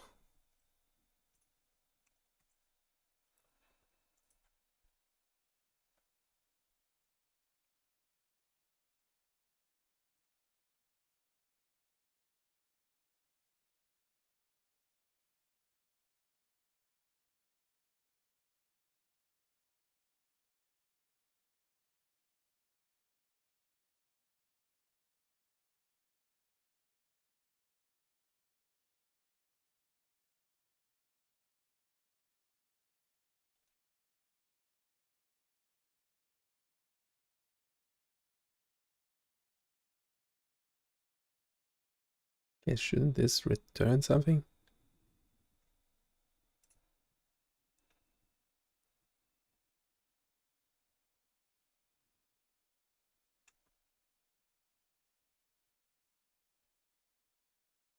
Yeah, the machine seems to make some mistakes to begin with. Because for normal, it's still giving 0.36.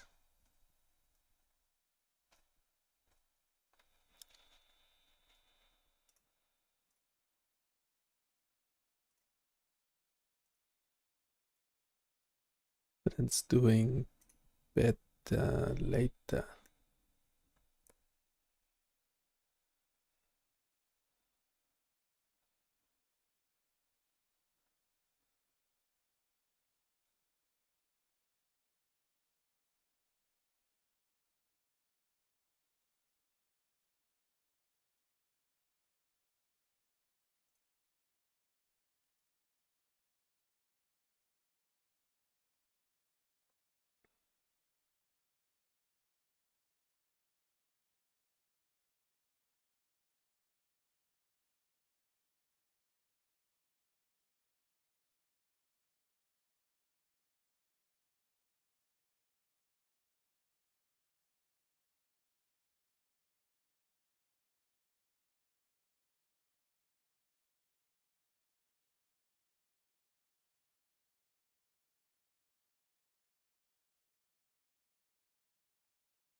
Okay, the fuzzy logic score should be using the abnormality score taken from the fuzzy logic algorithm and displaying a score for the machine.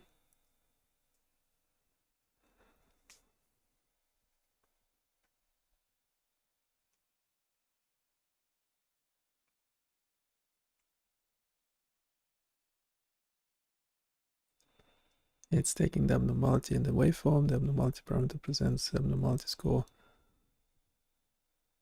obtained from the, no, it's meant to be fuzzy logic algorithm, not physiological algorithm. The waveform type parameter indicates whether the waveform is normal or abnormal.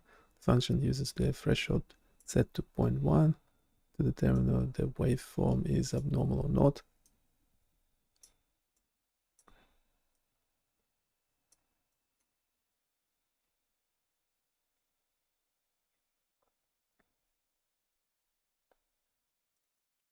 Then we need to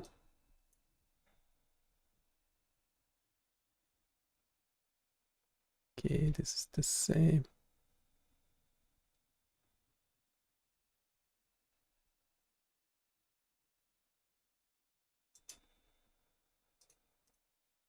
Okay, how do we display the score on the canvas in the same way as the score for clicks is being displayed?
Okay, so the first one is the human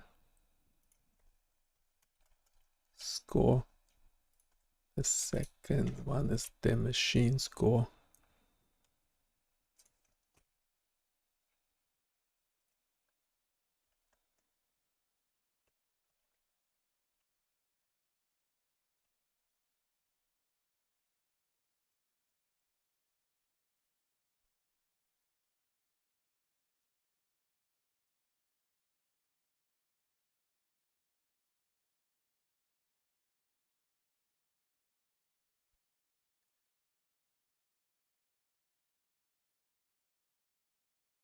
Okay, now I'm playing against the machine. Obviously, it's much faster. Already lagging behind.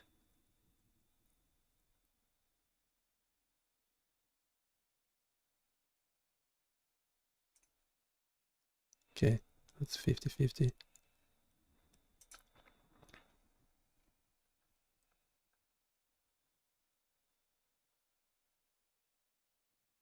Oh, I'm winning. I'm winning.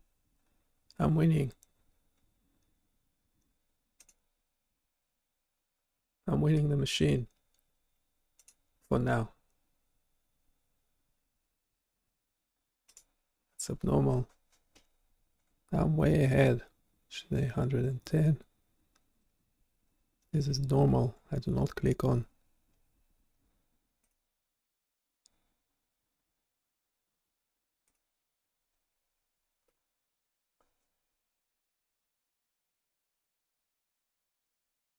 Okay. I'm winning quite a bit. Assuming I'm a human. I'm doing much better. As opposed to the algorithm. Okay, now it's becoming faster. It's normal. Almost double the score.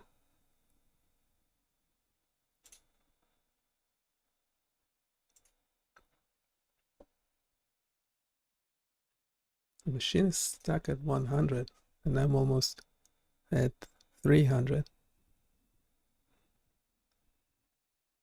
Okay, the machine score is going down.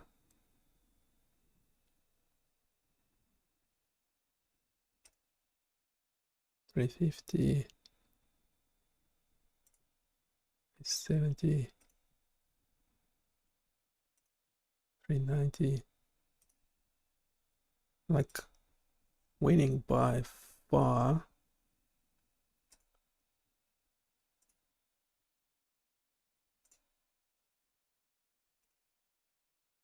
Okay,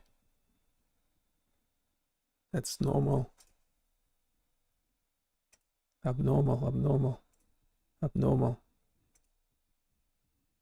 Yeah, I'm winning the robot. Normal, abnormal. Okay, now it's becoming harder, like, because it's super quick. Normal, normal, abnormal,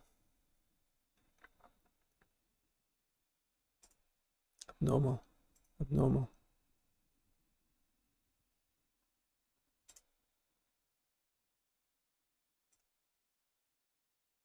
Oops.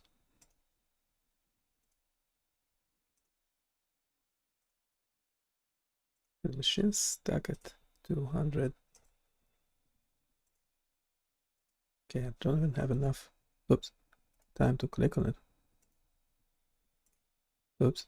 I was clicking on the normal EEG, but I'm still at 800. 820, 830. Oops. Missed it.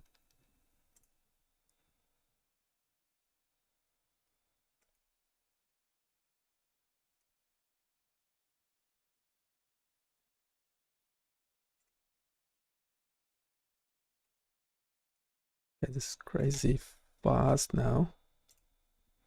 Yeah, I reached the 1000.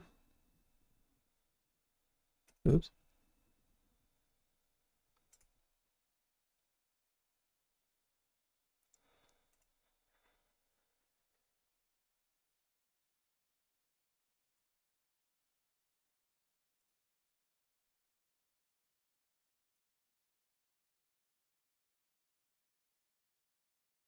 Yeah, it will be hard for me to maintain 1000.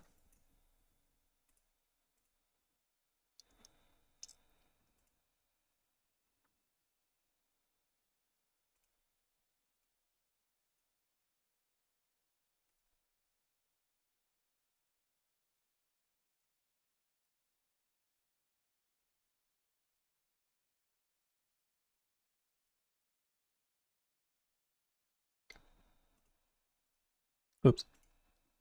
Clicked on the normal. I didn't doing 1300.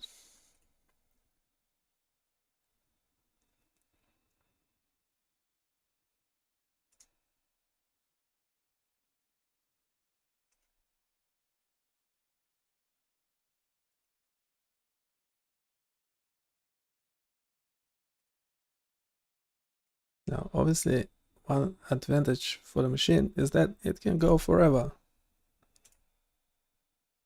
And it's picking up score as well. Oops. And I'm making mistakes. Well, because I'm out of focus already.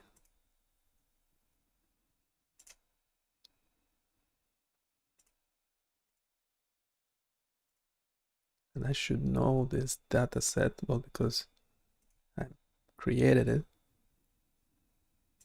Oops. Just way too fast.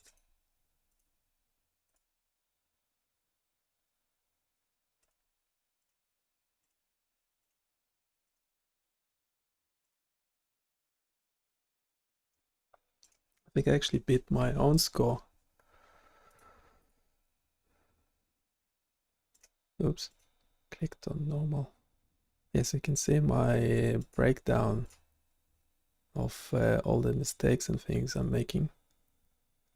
Bunch of normals.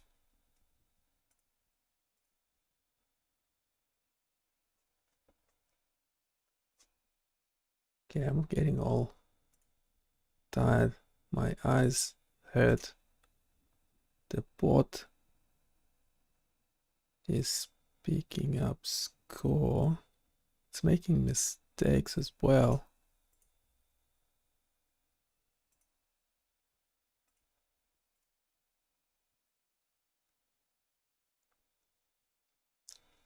So what if the human just can't handle it anymore?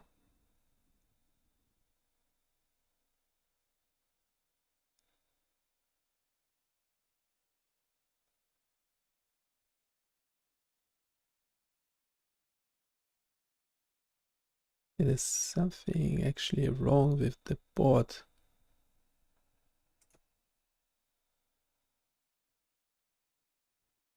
There are no point ones. Should be point ones for normal.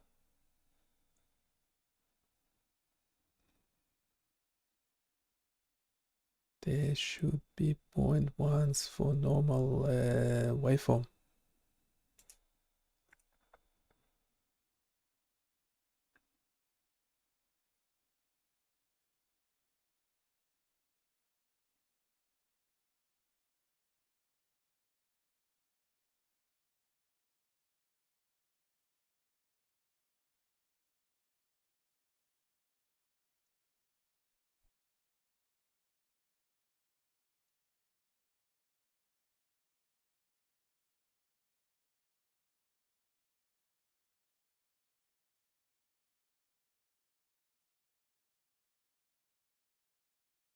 Yeah, there are no 0.1s, which is odd.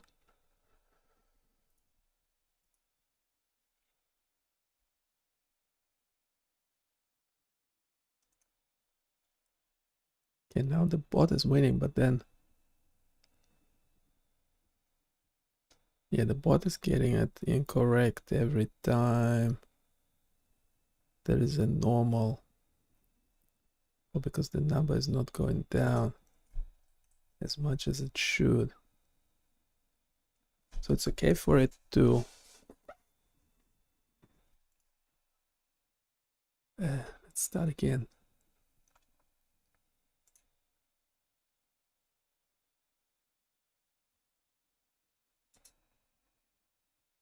So that will go 30.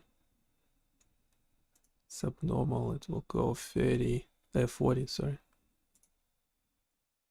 Now question is, for normal ECG is getting 0.3. Pretty sure it was getting 0.1 before. Now the question is it getting better with time? I don't know. That 0.3 is not correct.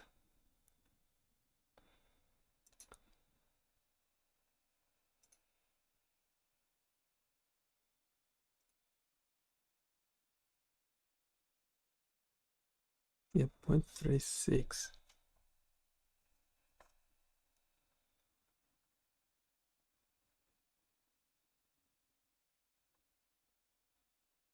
Yeah, I don't know why it's 0.36.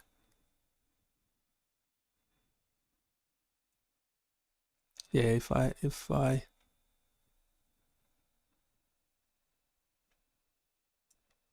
make this value 0.36 instead of 0.1,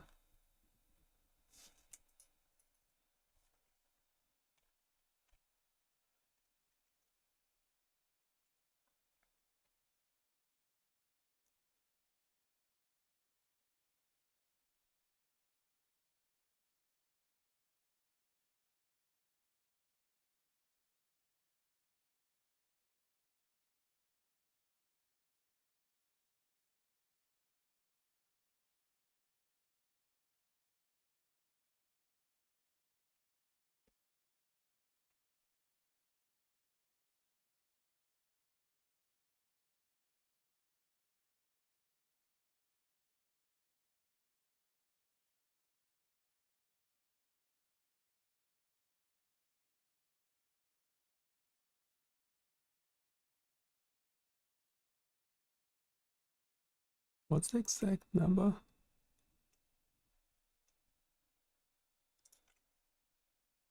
Like 0.361 or something.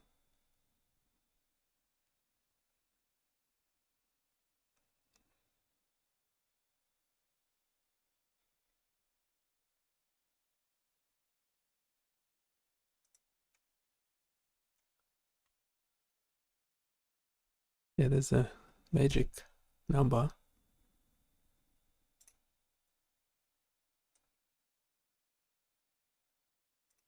It's abnormal. Can do the same.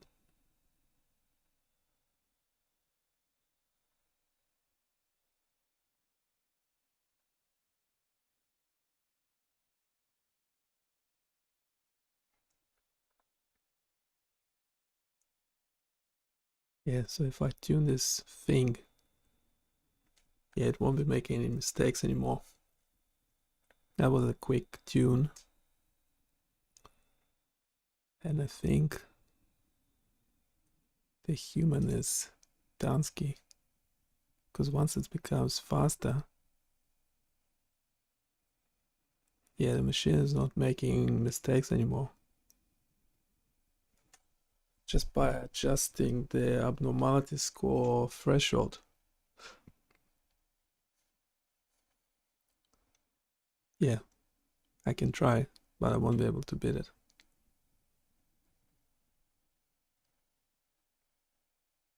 It's okay, my score is a bit delayed, but it's still the same. Did I really make a mistake? No.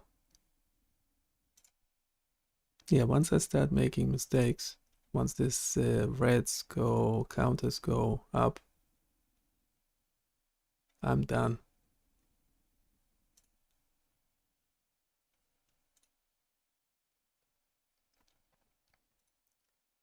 Humanity 0. Robots 1. Well, haven't happened yet, but it's fairly obvious. Yeah, because every 50 points it starts going faster for me. The bot making much quicker decisions.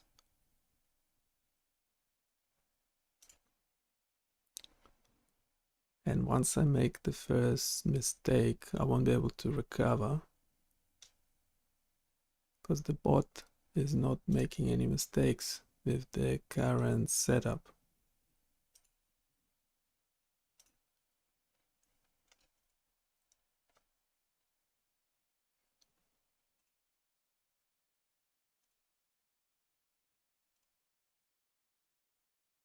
Let's focus, because we will need a lot of focus.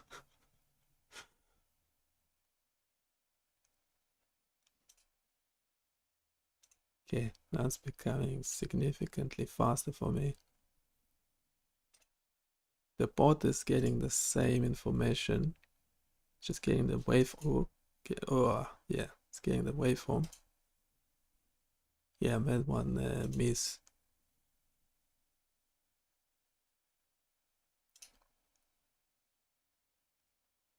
But it's making decisions much faster. It can go forever,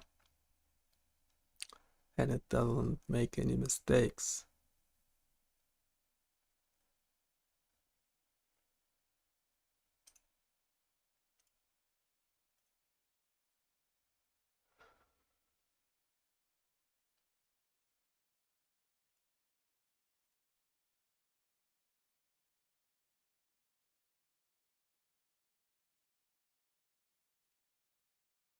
It was tricky. It was a bunch of normals, and then a slightly abnormal one.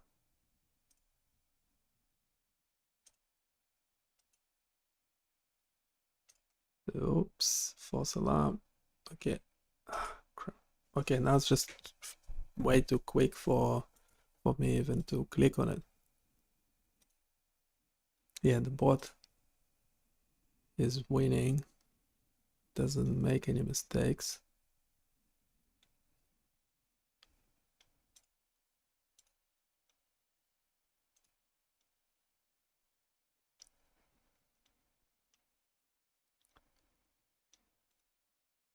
Yeah.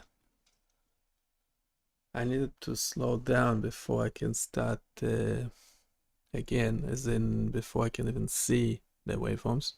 Obviously the bot's just getting them in raw form. It's looking at the features, frequency, positive peaks, negative peaks, and amplitude. It's extracting the features by itself and normalizing all the values between 0 and 1 using a fuzzy logic algorithm to make to generate an abnormality score, and then we just set the threshold to this 0.365,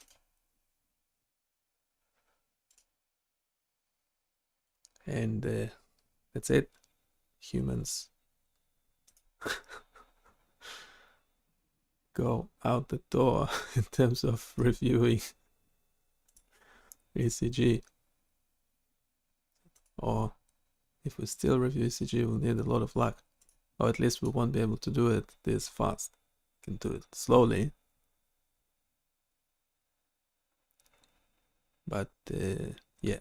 So the bot currently has double the score already, because it's not making any false alarms and misses, and I already made quite a lot. Well, yeah.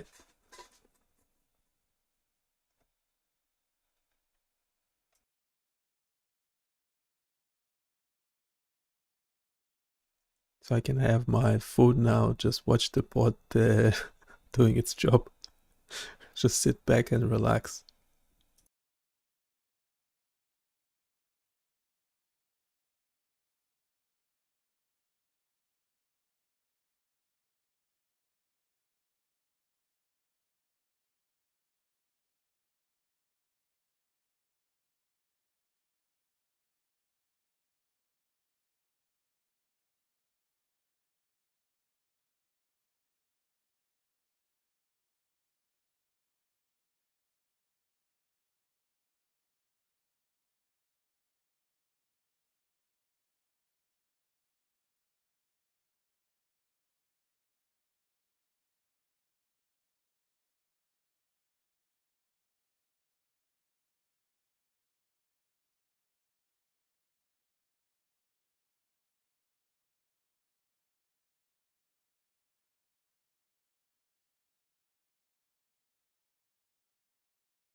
I think it's pretty obvious for this round who won. Well, first because I just gave up.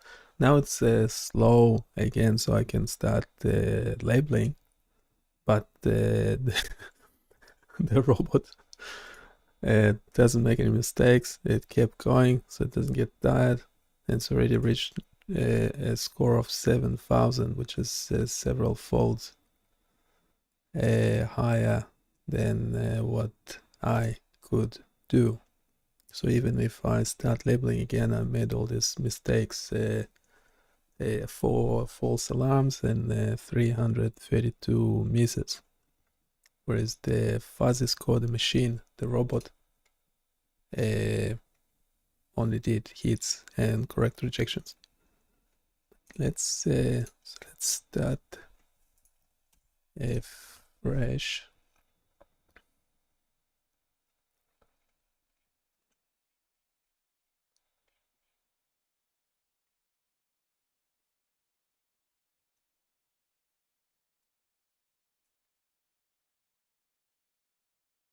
The fuzzy counters.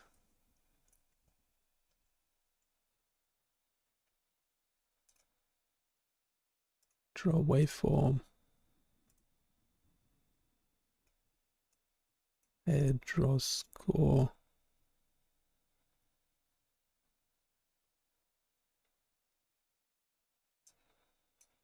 Okay, so this bit, let's make it 40. They will overlap. And that one, let's make it say 100,000. Oops. Got to save.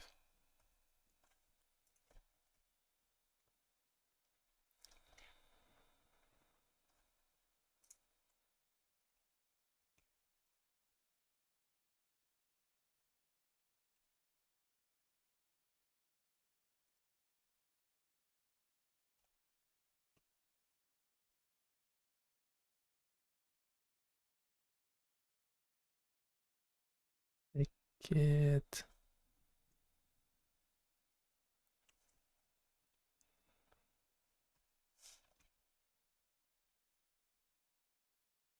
it's outside the canvas. Should we make it easier for the human to make the canvas larger? Yeah, so I'm not sure how it works on different screens.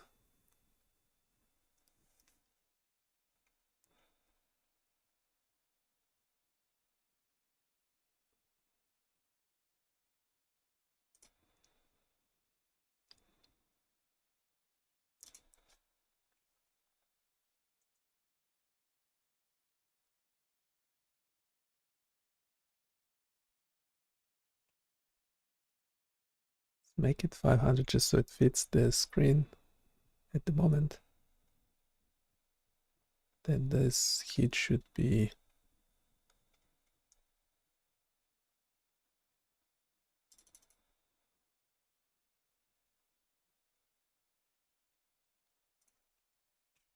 keep it the same blue.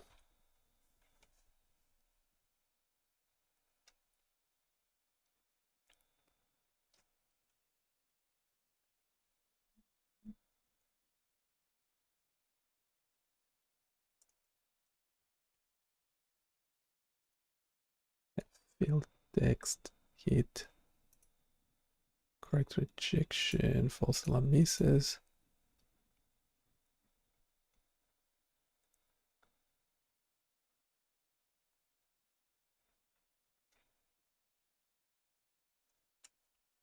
Can the bot do this kind of stuff for me?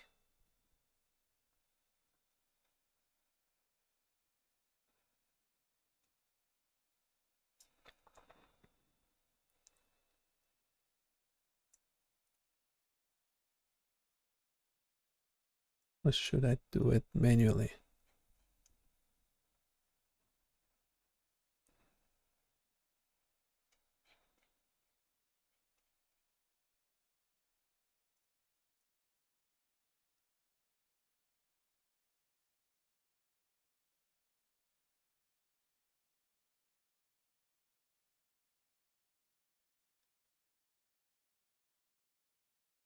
80, 120, 200.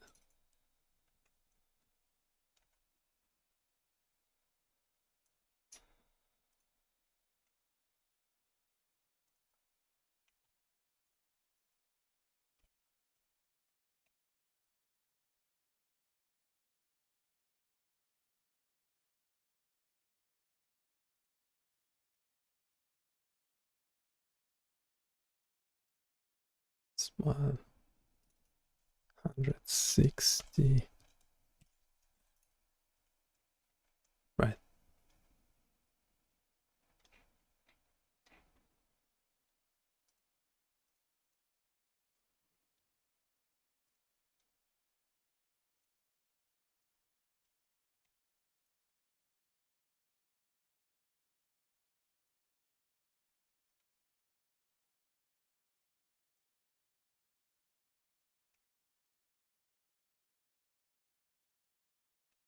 All these numbers should be 500.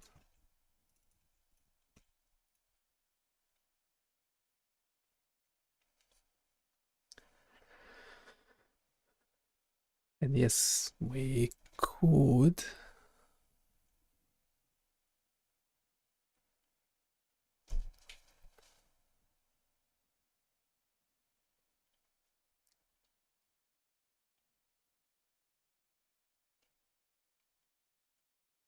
yeah, I have no idea how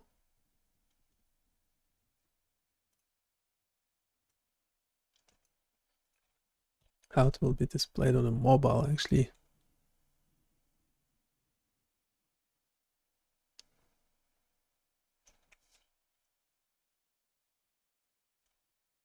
So that's how it will look like on my screen.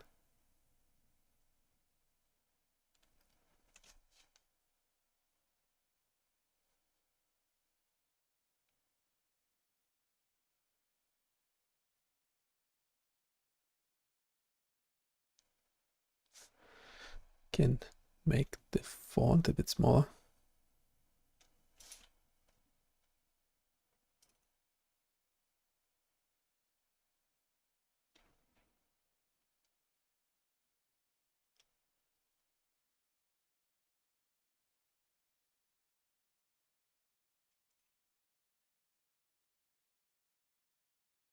Do we have any font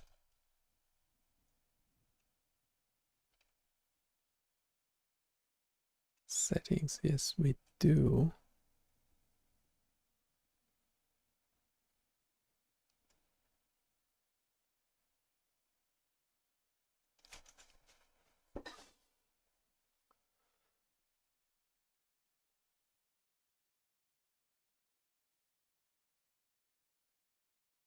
Can keep this one bold.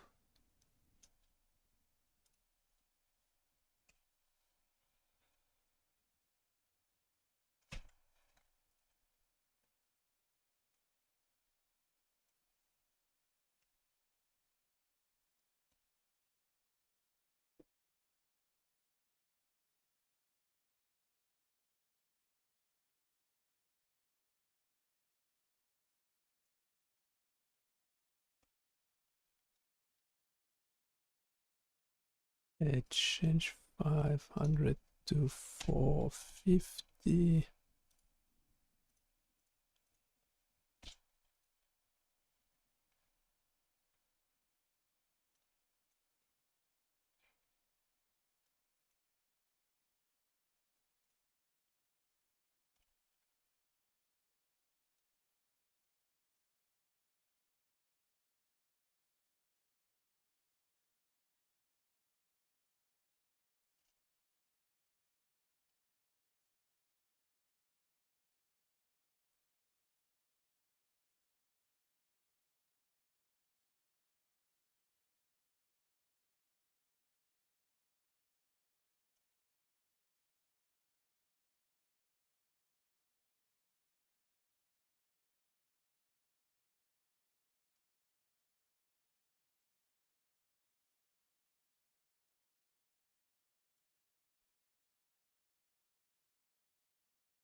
be better.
It doesn't look too bad on the mobile, at least on my mobile, because those screen sizes for the phone I have.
Oops.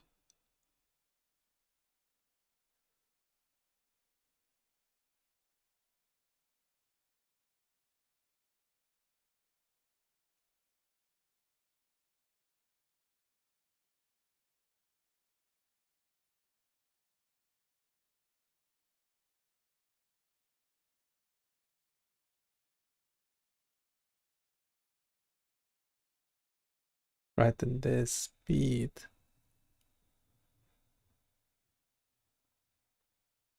So yeah, it makes sense for it to only go high, to go faster when the human is doing better. I mean, for the physiological rhythm, it doesn't make any difference whatsoever. Doesn't make any mistakes.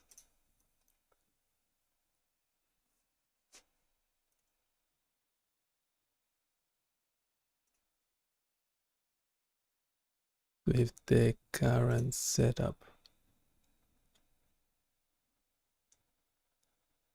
So might as well be publishing it, hopefully today or this week.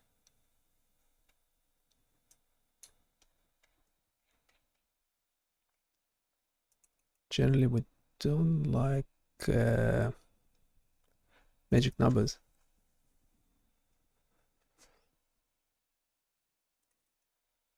So ideally, this would be automated.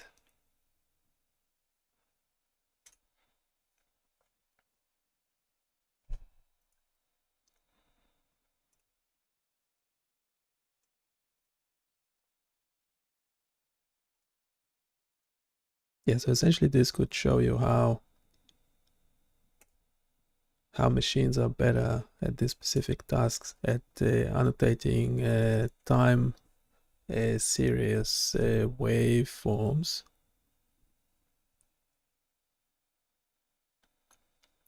If you are as a human, if you are a human and you are engaged at the task, it will then become faster and faster. The bot will just keep doing its thing. It doesn't mind.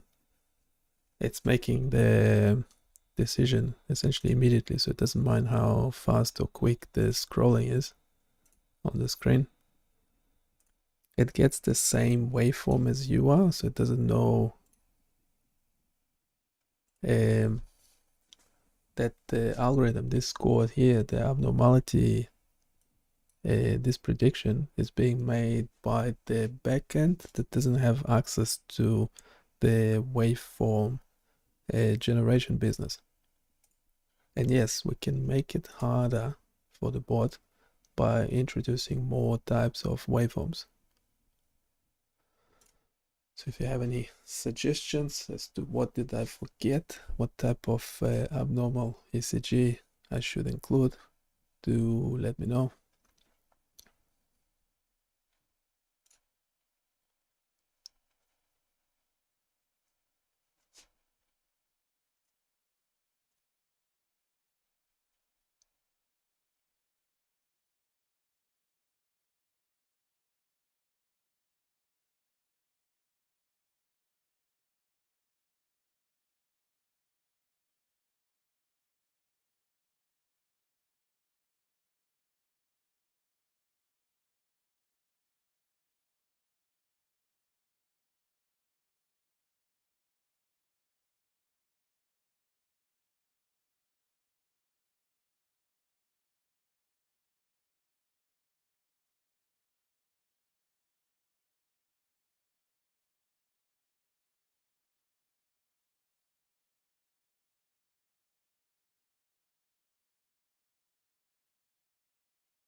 Definitely the machine is winning by miles as opposed to human, assuming I'm human.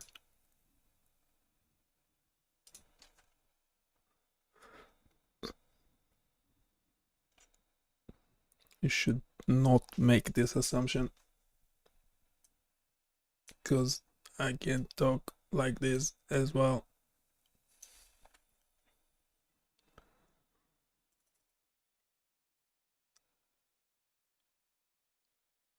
Okay, let's go back a couple prompts.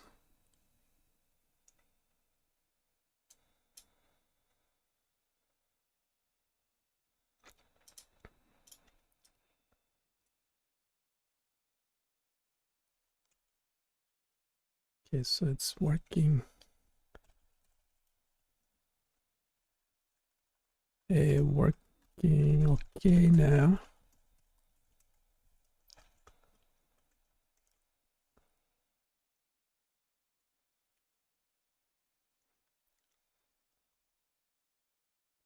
I still get this for normal ECG.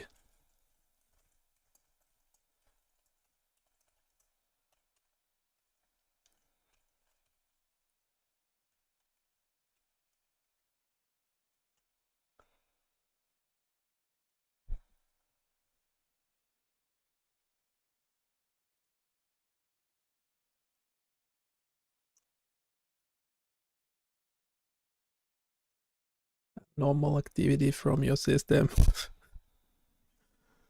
Does happen.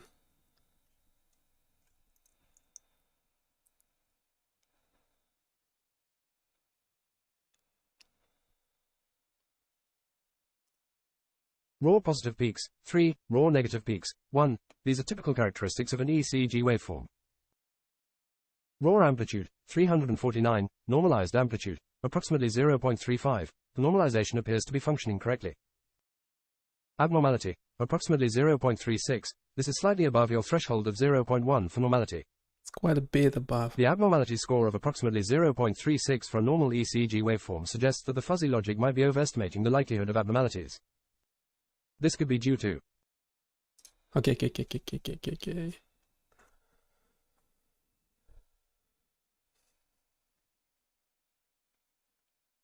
So the rules might be too sensitive or not accurately reflecting the nuances of a normal ECG. Should we? We did go over the rules several times. I thought they were working well.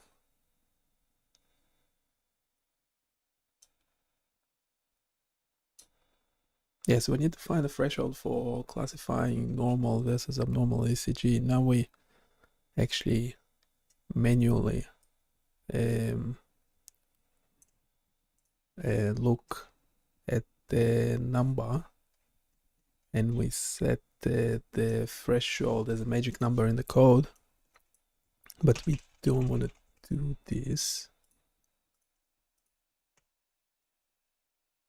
We actually want to use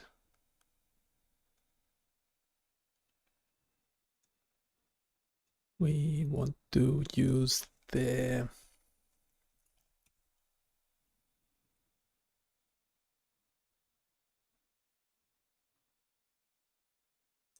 I want to change this code slightly for the backend to actually return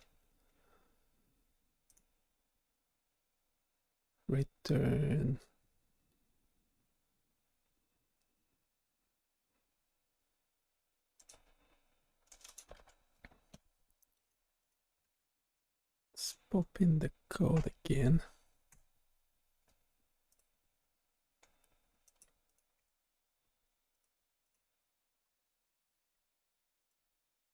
This is the updated game logic, and I'll be sharing the Flask Python script in the next prompt.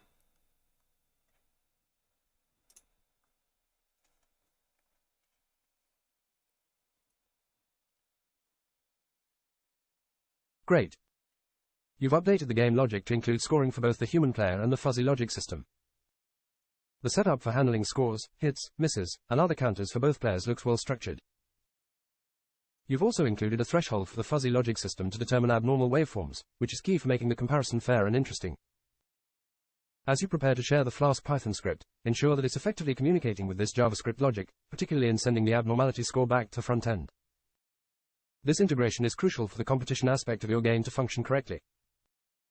Once you share the Flask script, I'll review it to ensure it aligns well with your game logic and provides the necessary data for scoring. Let's see the back-end part next. Yeah, if you can review, that will be great. Additionally, how about, what do you think about actually using I always forget what they're called, the membership functions from the backend, from Python code, to actually return a decision, yes, no, normal, abnormal. In addition to the abnormality score, would it make more sense to do it in the backend instead of the front end?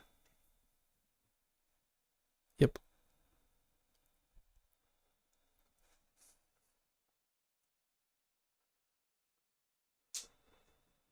Reviewing your Flask application, it seems well structured to handle ECG waveform data analysis using fuzzy logic.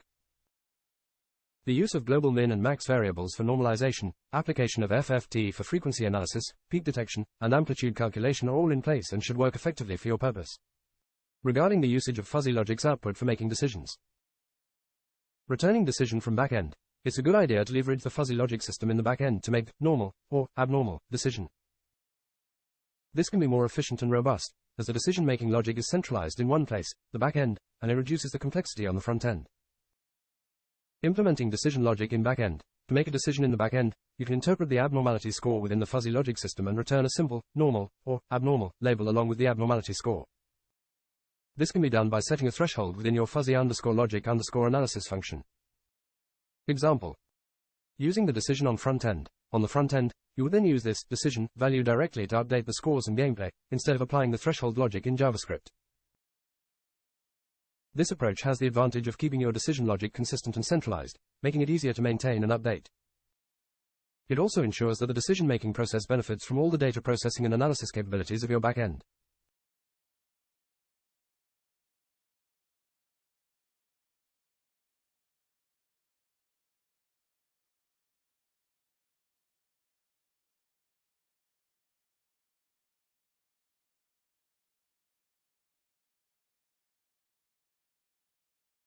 Question is, what happens if I pop this into GitHub Copilot as well?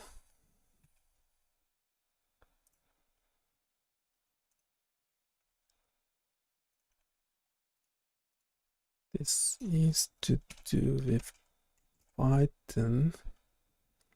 Just pop the whole code into it.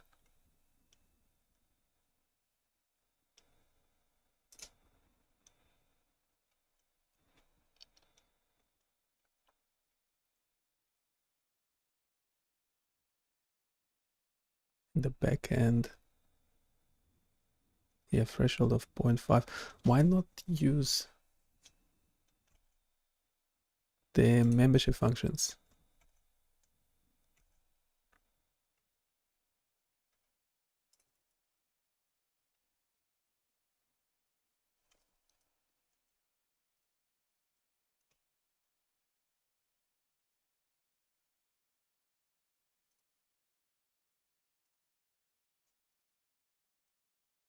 Why not use the abnormality membership function? Isn't that what it's there for?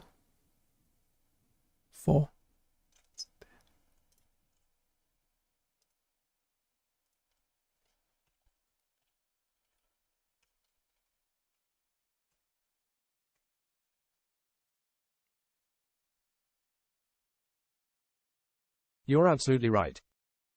The abnormality membership function in your fuzzy logic system is indeed designed for this purpose. Using it can provide a more nuanced decision-making process compared to a simple threshold. The abnormality membership function categorizes the abnormality score into different levels like unlikely, possible, and likely. You can use these categories to make a more informed decision about whether a waveform is normal or abnormal. Here's how you could modify your fuzzy_logic_analysis function to incorporate this. Utilize abnormality membership function for decision. After computing the fuzzy logic result, you can check which abnormality category has the highest degree of membership and use that to determine your final decision. Example modification in your fuzzy_logic_analysis function. Python copy code def fuzzy_logic_analysis.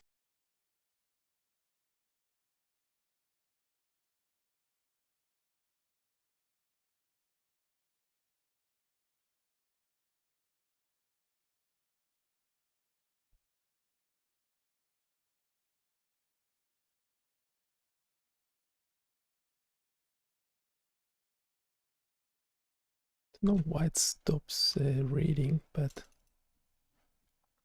we have another bot reading text.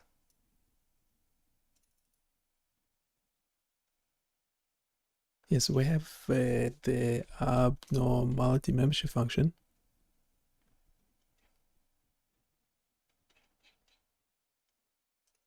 Yeah, there's the membership functions are unlikely, possible, likely. Then all we need to decide for the yes and no is what do we do with the possible. And unlikely is essentially 0 to 0.3.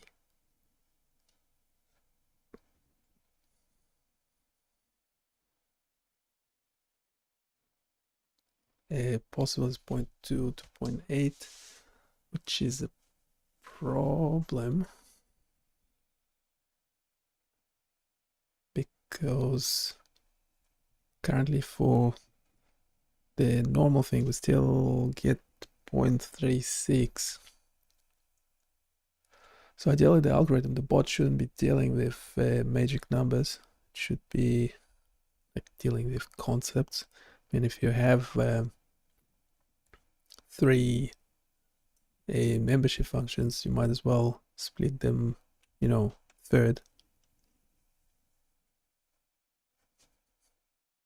Split the 0 to 1 3 ways.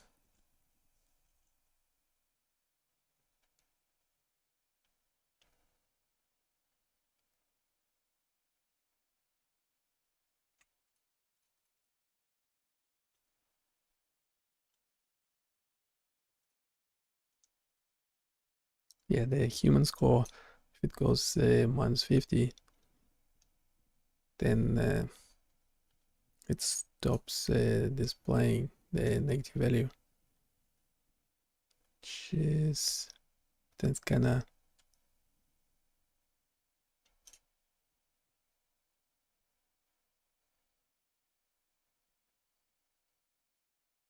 well, right now it recovered from it.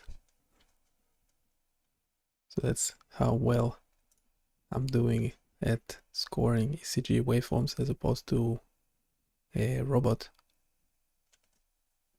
Yes, we need to check how generalizable the robot's algorithm is. So essentially, if we add more different types of waveforms, we want to see what happens to this performance. That would be a next stage. Currently, we're just trying to remove any unnecessary magic numbers from the code, like this 0.365.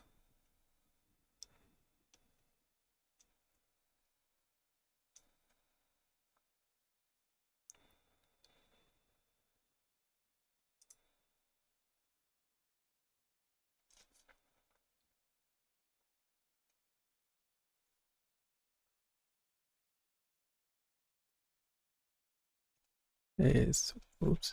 So currently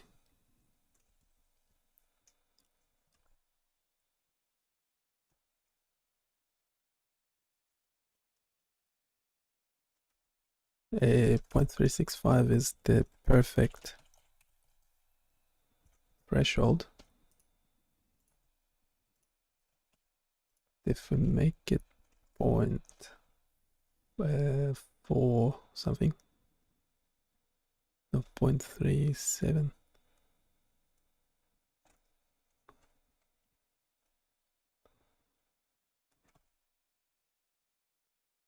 So start making mistakes.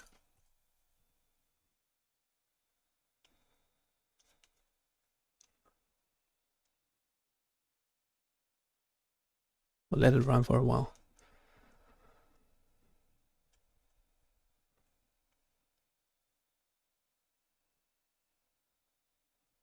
Yeah, because I'm getting 0.36 for normal.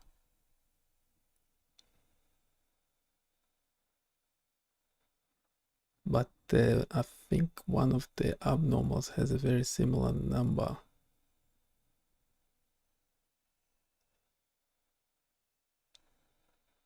Yeah, I think it's the one that's missing that negative peak. No, that one is getting 0.5. Right, this one getting 0.46, 0.37.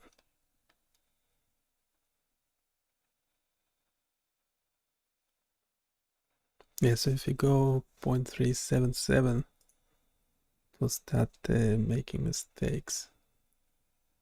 But it will always do the one waveform type incorrectly.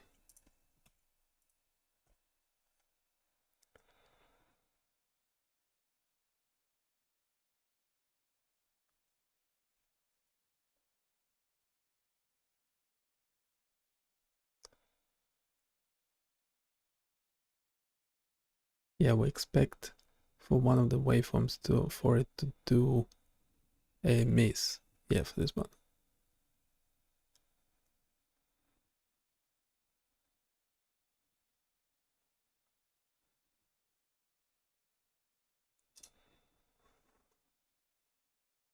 And I already did two miss as well because I wasn't paying attention. So the bot will always miss that one a waveform type.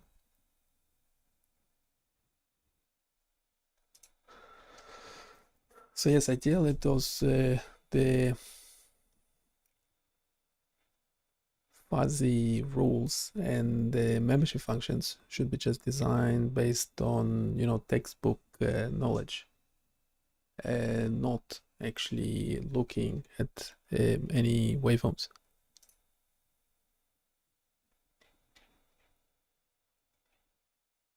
That's in backend.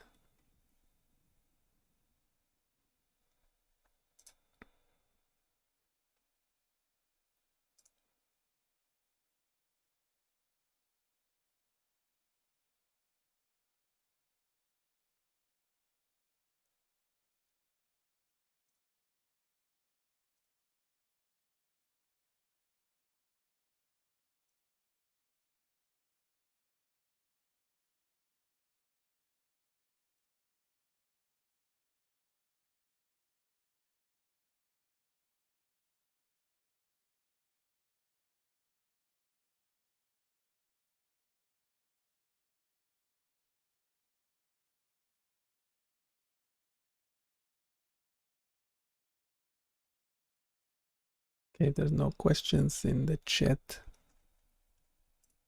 let's check all the chats quickly. Yep. They might finish up. And I'll see you next time. Bye.